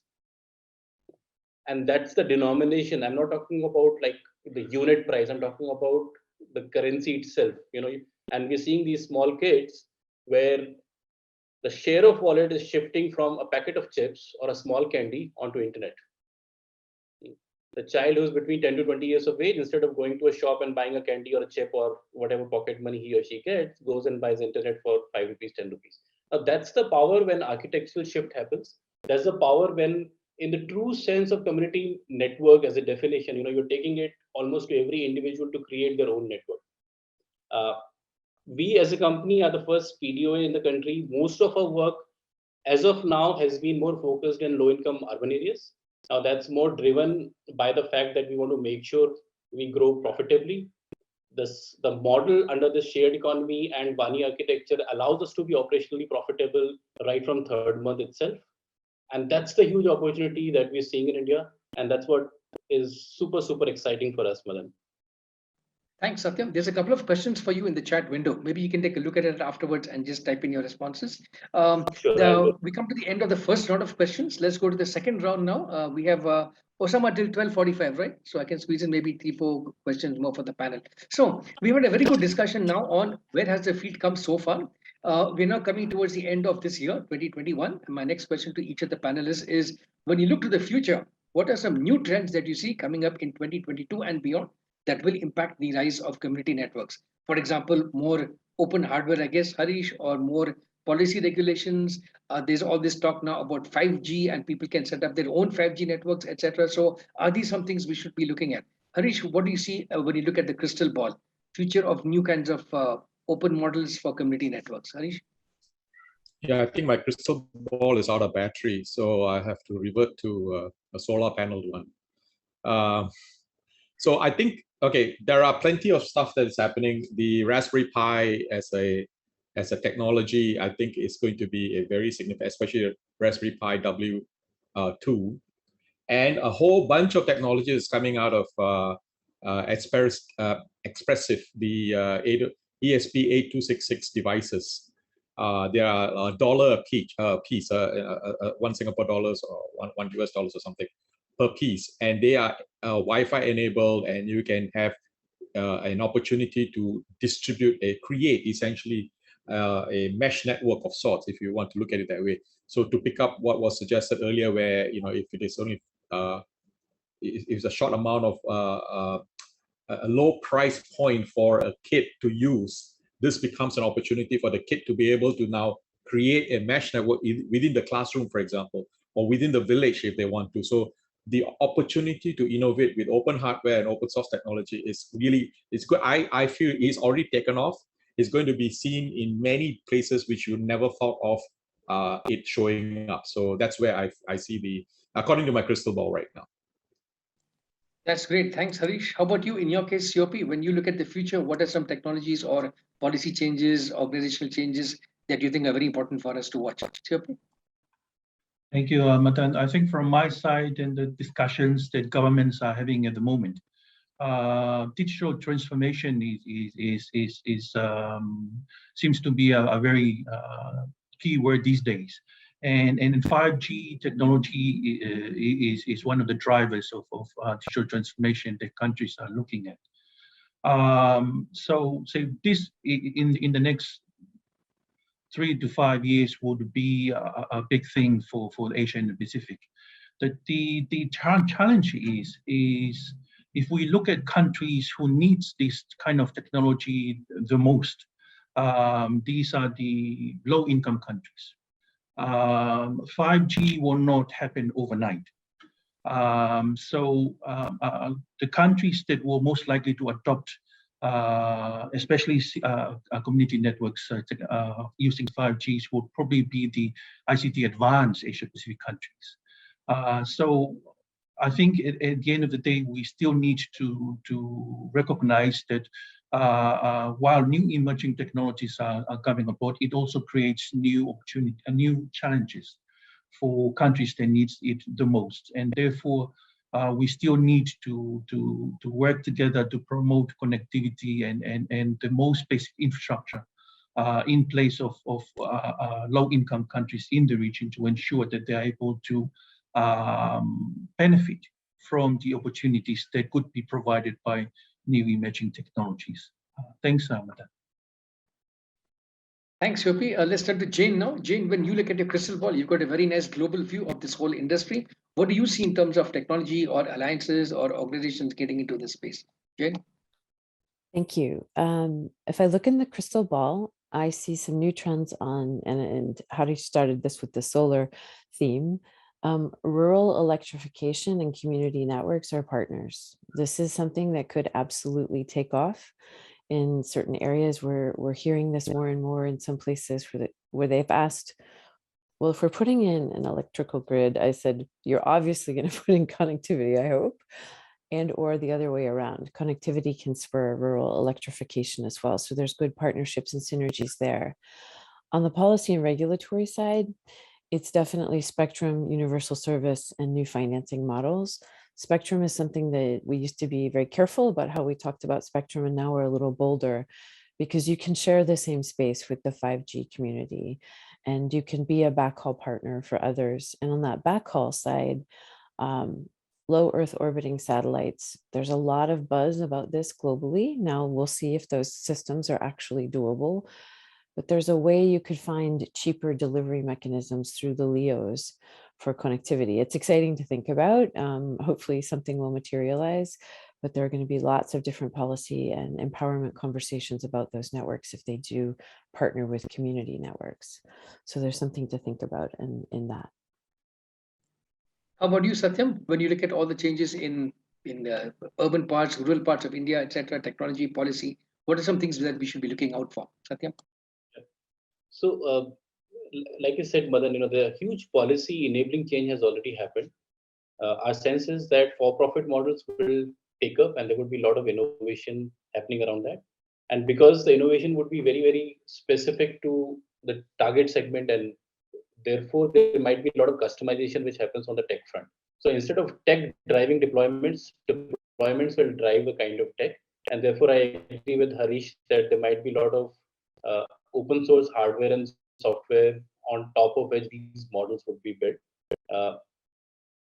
There are companies like Helium in US which are now putting up a crypto layer on top of networks, and that's the direction in which we see the problem getting solved through a lot of innovation and sustainable models. Public money as well as philanthropic money would probably start to go more towards creating common public good, some amount of proof points to have the policy changes done. Yeah. Thanks, Satyam. I think some of the other trends I've been picking up are things like satellites. I'm glad Rajneesh in the chat window mentioned low Earth orbiting satellites, for example. There are also all these other initiatives. I think Google has something called Project Loon. All the big tech companies are doing a lot of stuff in this space, but we should keep an eye on issues of data ownership and things of that sort, as Harish also mentioned. My next question to the panel is, we've got so many, such a big wealth of case studies now of community networks in rural areas, urban areas, country ABC, etc. How do we scale all of these is the big question that has faced this movement for a number of years. So Harish, what are some of your thoughts on how do we go from lots of these very interesting pilot projects to synergy to scale? Harish, any thoughts here? I think the best way is to we need to engage with people. We need to have publicity. We need to have sessions like this, for example, talking about what is possible, bring success stories, get the kids to do what they can do best. They do very interesting things. Let the people on the ground do what they are what works for them with the technologies that we can probably share, and then let them empower them and let them innovate on that. So that's how I look at it. I mean, that's the way to grow the awareness. Of course, if you can somehow bring forth your standard media, the other resources, that'll be wonderful. But let's not be dependent on that. Let's go by word of mouth and by show of proof what works. And based on what works, the success story that comes from that, I think those things will make a huge difference in terms of how people can now start to grow it across the board. Thanks, Harish. How about you, Siope? In your case, what are some ways in which we can build more volume, scale, and quality out of these individual projects? Siope? Thank you, Matan. I think engagement, regional cooperation between not only the governments, but also community networks and other stakeholders who are supporting operations of community networks at the rural areas. A country should be able to discuss opportunities for cross-border or corridor collaborations on community network big projects. These ideas and these experiences can be facilitated through regional events of which we can bring in all these stakeholders together. There are limits from the government sides. They may not be aware of what has worked in other parts of the region. So bringing in the community networks themselves to speak about what has worked also helps government officials to see what could be done from policy side in order to promote this. And at the same time, there is also opportunities for between governments to discuss how to scale up these community networks projects across the region as a solution for digital connectivity in rural areas. Thanks. Thanks, Siope. How about you, Jane? What are some of your thoughts? You've again worked with so many projects across. What do you see other than just connecting the dots? How do we build scale with toolkits, toolboxes, and so on? Jane? It is really about getting the word out and making sure that there's no fear about some of the community networks, but that community networks are partners. There used to be this skepticism that they would work. We've seen that you can create more scale. We know one network in Spain that has 80,000 users. It's across many different, it's fiber, it's Wi-Fi, it's wireless.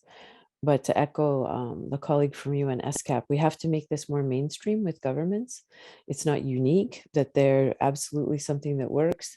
They're not an obscure thing, but to show them the models with the different case studies that our different organizations have, and to show them the options so that the governments aren't afraid to take that step to support community networks. It's really important that they see this as an easier option and one that's not going to make some of the traditional operators as nervous, because we see a lot of traditional operators and equipment manufacturers starting to get defensive, and we want to make this a happier sort of positive step forward together versus something where they think that a community network is going to eat their market share. I would say their business plan probably isn't very good if they think a community network is going to be a threat, but we really do need to bring this into the mainstream. Thanks, Jane. How about you, Satyam? No, you're the quintessential startup doing amazing things in their small pockets. How can we scale this up? Do you think state governments across India can partner with you to scale up your model? What can work to scale up your model? But we see role of the government to catalyze demand and educate the demand rather than giving money for supply. And that's how we have tried to evangelize it with the government. So, for example, even if there are models out there, there would still be population that cannot afford it. So, can government think of something like Wi-Fi coupons, where the players are actually paid on consumption and not for capacity creation? Now, schemes like that, which are more anchored around demand creation or catalyzing demand, is the one which is going to help scale small players. The second role of government has to be more of an enabler and reaching out to as many people and create the architecture that allows this kind of cooperation. For example, within Vani, multiple players do not require a separate authentication system. So if you are now setting up a Wi-Fi infrastructure in India, it makes it very seamless from one player to another player as you move around, because the architecture doesn't ask you for authentication every single time. So even if I switch from player A to player B, I would get connected almost like my home. Innovations like this, a third neutral party can bring players and reduce the friction that customers have to come onto the network, are going to really help in scaling way. REST points, other experts have talked about, I won't repeat them. I'm talking specifically from an op perspective. Get the customer, educate them, make the journey super easy, give them value they can't deny. If all players align these four things, the government money is also helping into these four pillars, it's definitely going to help scale. Thanks, Satyam. I can see some very good discussion in the chat window also. We'll come to that in just a second. I've got one more question for the panel, and then we'll turn to audience questions. My question to the panel now is, basic connectivity is the first step for community networking, access to a network. What's very interesting is what gets built on top of that. So it can be content, it can be services, and so on. So the question for the panel now is, what are the different kinds of services that you can add on top of a basic network? What seems to work well? What makes sure that it can succeed in the long term? How do we scale up these kinds of content models, service models, and so on? Harish, any thoughts on that? I think this is going to be difficult for me to give an opinion because I have not done any of those kinds of stuff per se.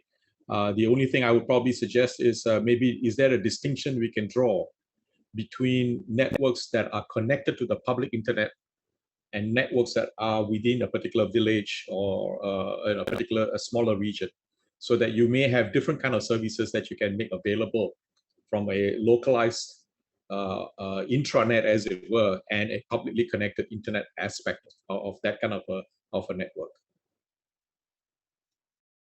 Okay, that's a good distinction to make there. Now, in your case, COP, what are some of your thoughts on how to layer different kinds of services, models, entrepreneurship, and so on and so on? Thank you, Amadan. I see there is an opportunity here for community networks to provide this kind of, to incorporate and provide this kind of services. And especially if it's e-government services, they could provide this.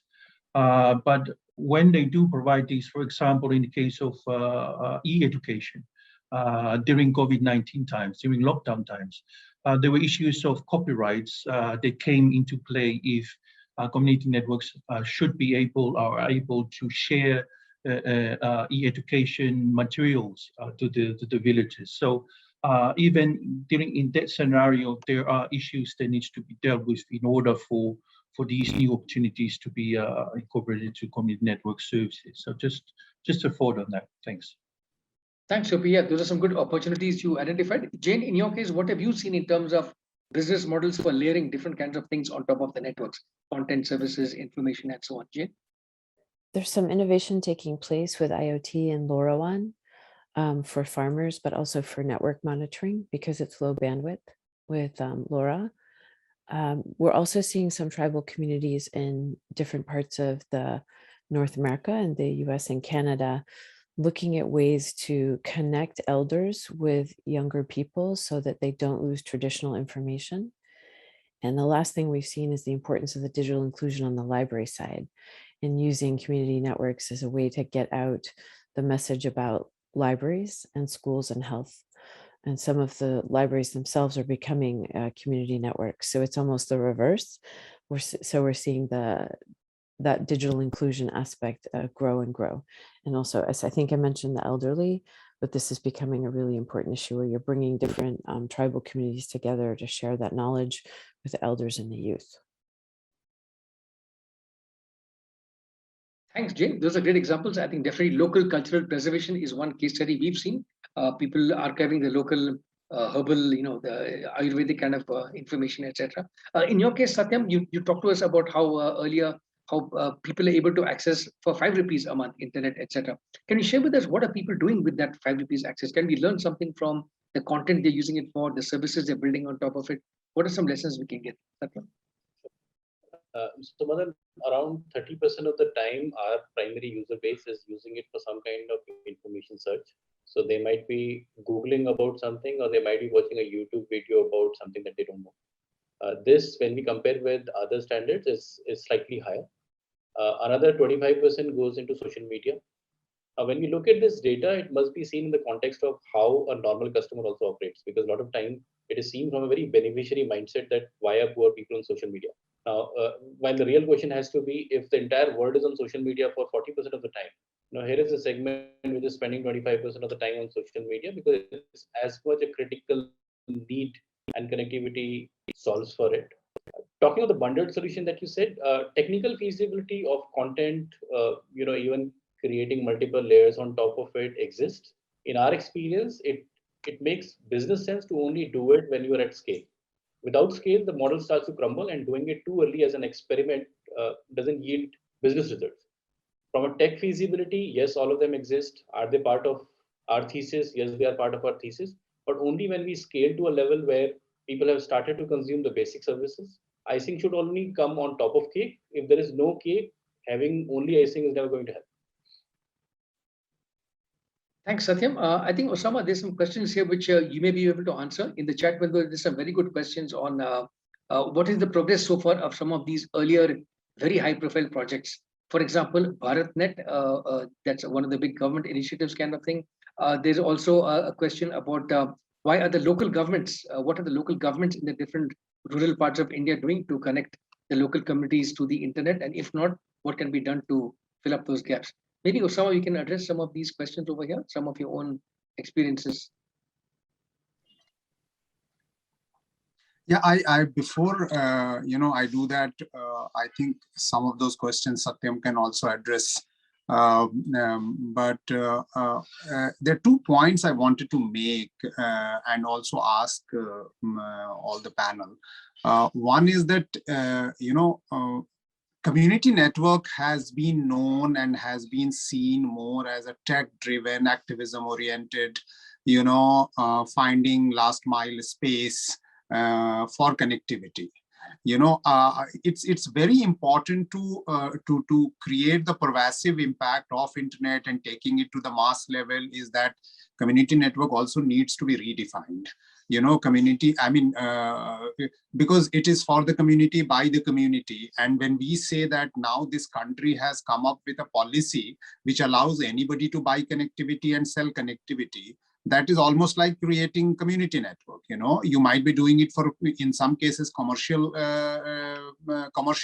in some cases, charitable way, in some cases, pay as you earn, in some cases, just charge enough, like the way Cafe Coffee Day or any coffee house would not charge for a connectivity, but they would charge for coffee with a penny extra, because that's the cost of the connectivity that you are providing. They are providing you free of cost. So and then considering that India's 3.5 billion people who are not connected, 1 billion people almost live in India, who are not connected or close to that.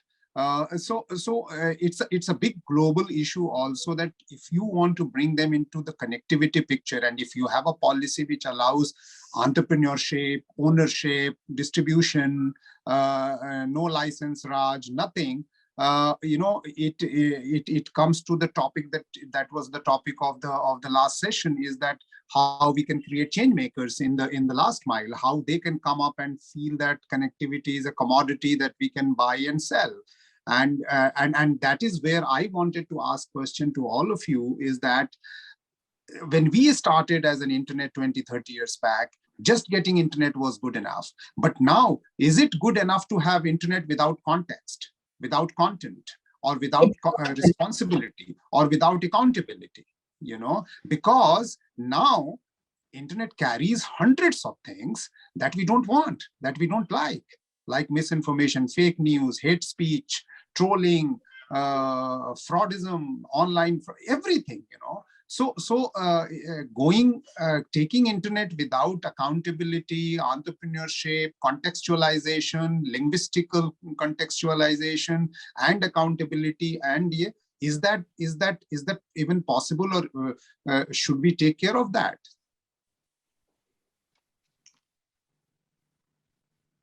Yeah, that's a great question. I think there calls for a lot of research and education also on these aspects. So it has to go beyond just content, services, and the business model. There's a whole ethical issue that has to be wrapped around this whole thing as well. Any thoughts on this, Harish? What are you seeing in terms of maybe open access, licensing, those kinds of things for networks?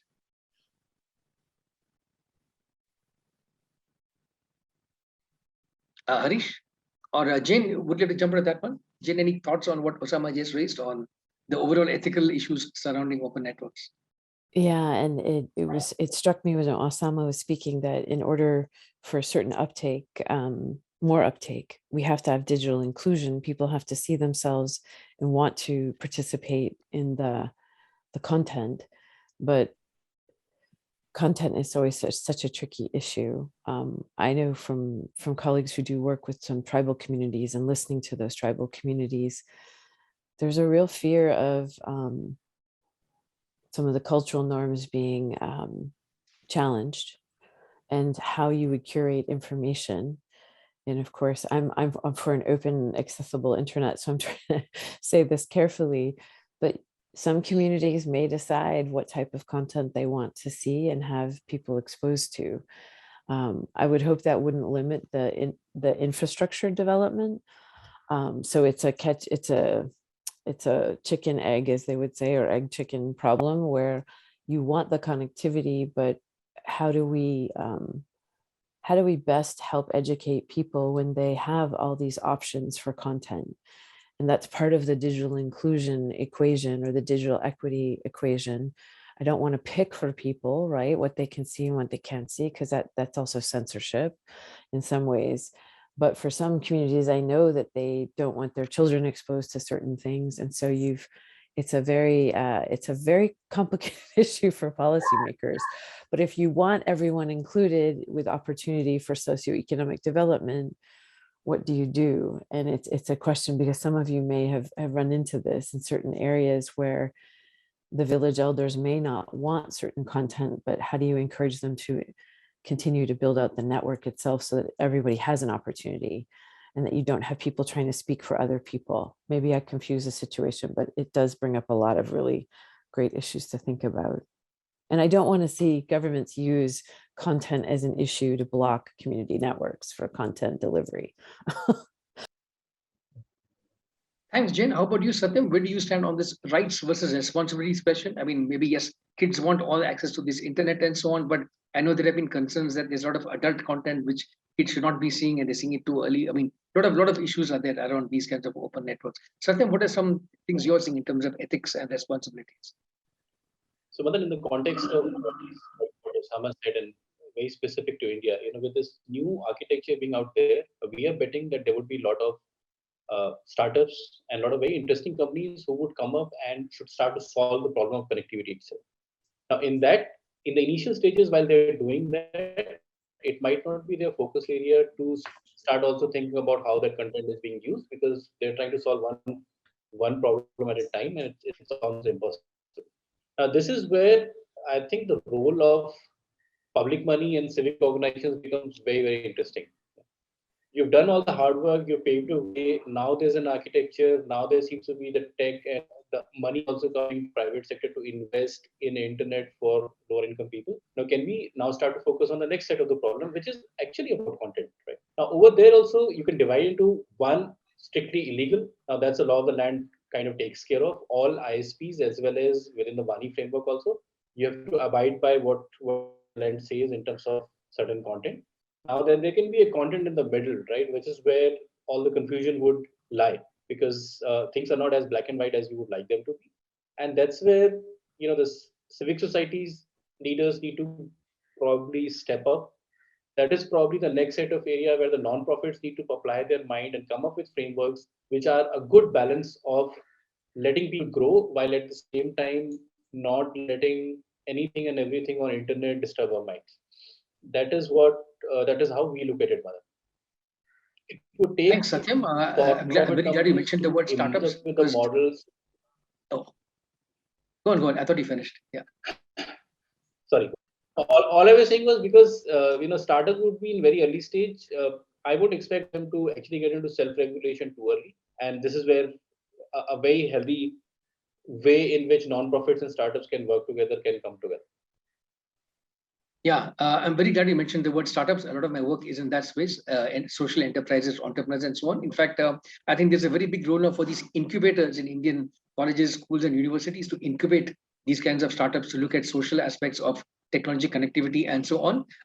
Osama, we have just about a few more questions, a few more minutes left. I was going to ask them one question about what tips do they have for the audience. Should we do that, or do you want to add something else as a closing comment before we wrap up? I think you can wrap it up with that question and then hand it over to Raj and me to just close it. Yeah, perfect. So maybe in just a minute or two each, I want to ask each of the panelists to make maybe a couple of comments, tips to the audience. In the audience, maybe we have a mix of advanced and beginner professionals in this space. So what are some tips, words of advice, some gyan that you want to share with the audience? Harish, you want to start? Sure. I think if I were to request people to explore technologies that have been around for about 100 years, this I'm talking about radio communication, I'm talking about ham radio operators, getting into the ham radio space, because these are all licensed anyway. And by using them, by learning about it, and by contributing and participating in the communities of ham radio operators, you are then able to grow a different level of enthusiasm and interest at a different age group as well, because you can now do all kinds of very interesting stuff. I really like to see that taking off, rather than just only talking about the internet related stuff, is the ham radio community, because they do have an interconnectivity between the two. And so the opportunities become significantly bigger than just talking about internet connectivity alone. So with that, I'll just say I'm 9V1HP from Singapore. So that's my call sign. So if you are ever on the air, I would love to have a contact with you when you are on the air. And so it's 73 is from 9V1HP. Thanks, Harish. That's good advice indeed. Don't look only at the internet, though it's the next big shiny thing. There's a lot of other old and very useful technologies also lying around. How about you, Sophie? In your case, any recommends, any tips you want to give to the audience? Thank you, Matan. 2 points from my side. The first point perhaps is to respond to Osama's earlier question. From the UN side, I would like to echo the United Nations Secretary General 12 points of commitment that he announced this year. And one of those 12 points is one on improving digital cooperation. And he kind of proposed a global digital compact. And there are many issues, but he also mentioned to introduce accountability criteria for discrimination and misleading content in the internet. So I think for UN member states, this is this issue of disinformation and contents is a very much important issue at the global level. The second point I wanted to highlight in terms of the discussions today is that I would like to echo the issue of multi-stakeholder partnership is very important. Bringing in everybody that are involved in this space to discuss and identify solutions is critical going forward. Thank you, Matan. Thanks, Yopi. How about you, Jane? Any quick sign-off words, tips of advice for the audience? Yeah, there's so many organizations here that have such great wealth of experience. Take a look, start to talk to people. Don't be afraid to reach out. I think fear is often what people can create so much a bottleneck. So reach out. I did also want to just make a pitch. Also, Harish is saying with ham operators, it's really important for people to look outside themselves on different technologies. Thanks, Jen. And Satyam, as a founder, what's your advice to the aspiring founders out there and the broader tech and business community out there? Satyam? I think one, don't settle for mediocrity. Your customer is the king, and therefore 1 GB per day is not enough internet. You have to make sure that each customer is treated equally. If I get 100 GB access on a daily basis, therefore I should be creating solutions for everyone in this world to get exactly that. That has to be the mindset to solve it. And second is, while working with the government, it requires some patience. So instead of focusing on what's wrong and why it is wrong, if we can focus on how can it be set up for future, and then work with them, it would probably pay off. In our case, it took us 4.5 years to get Vani live working with the government, but the mindset was not to just keep telling them what all have they done wrong, but just to tell them that, hey, there's a new way in which a new future can be built. Whichever political party people might be of, they are interested in making it a better world. Thanks, Satyam, for that focus on quality and reminding us that the goalposts are always shifting. You said 1 GB is not enough. 10, 20 years, that was unthinkable, but now even that is possible, but not enough. So, Osama, on behalf of all of us in the audience, I want to thank our panelists for their outstanding discussion, for their insights. Thanks also to the audience for dropping in all their questions and comments. And Osama, back to you and your team. Yeah, thanks. Before Harish vanishes, thank you, Harish, for joining. I know you had said 50 minutes, but you gave more than that, and thank you very much for bringing that energy. Raj, if we can have you on video, then we can move towards closing this one. Thank you, Siope, for bringing in always that larger, big picture, when you say UN, when you say government, it's still local. When you say UN, it's global. So, that perspective. Jane, thank you for, I know it's 2 a.m. in the morning where you are, and that's huge, huge effort, and, too much to ask. And, thank you for joining and always inspiring. I know how you feel everywhere you see community networks coming up, people going into the rural areas coming up. It brightens you. I know that smile. Satyam, thank you very much for sharing the perspective of how we can treat the unconnected as a future customer, that they also need 150 GB per day or something like that, and that's how we should work in terms of. And certainly, why not? If your food is delivered through internet, you need data. If your health is delivered through data, why not? So everything is being delivered through data. So you need that pipe. You need that huge bandwidth, and therefore, data is important, and that bandwidth is important. Thank you also to Anju, Sarbani, Natasha, Filomena for the other session, and Balakrishna. Thank you for making time. We missed you other day. Thank you for joining today and bringing lots of perspective.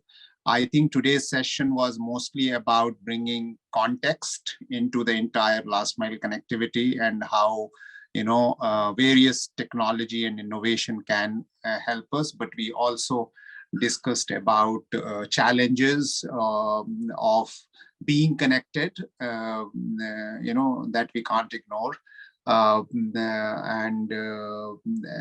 I will now leave it to Raj to complete it, that how we have been doing, which was a small seed of creating this platform 5 years back. This is the 5th year, sustaining regularly for 5 years for creating a platform. And then bringing people together has been showing some results, but perhaps we will be needing more support from all of you to make it increasingly more impactful. So Raj, for the rest of conclusive note. Thanks, Osama, and thanks everyone for joining us today, and those who joined us on day 1 and day 2. As Osama put it, so we started this event 5 years ago, and it was a small event that basically was put together to try and exchange knowledge and information between parties who were involved in the work. As with most things, it's evolved over the years, and if you just look at the closing panel today, we had UNESCO on it, we had Red Hat, we had a startup, we had my good friend Jane, of course, and we had Madan, our Superman from Bangalore, moderating. So so it, as the conversations were happening, I was just reflecting back on in some ways in how far we've come, but also realizing this so much more that can be done and so much more further to go. And one of the things that I've sort of been thinking about today is, where do we go from here? If we look back at the work we started 12 years ago, Osama and myself, in setting up community networks in the Asia region, the landscape is very different. The challenges still remain, unfortunately. We still have half the region unconnected, but, things have also evolved, right? So we can't say things have stayed the same. So there has been change. But we're also seeing some of the same problems sticking, right? Digital divides. I think we're creating new digital divides, not just the old digital divides we had before. Depending on what sort of device you have, what operating system you have, where you live, what sort of access to you, what sort of last mile access you have. I know there's a long list. I'm trying to tabulate all the different dimensions that come into play for these new digital divides.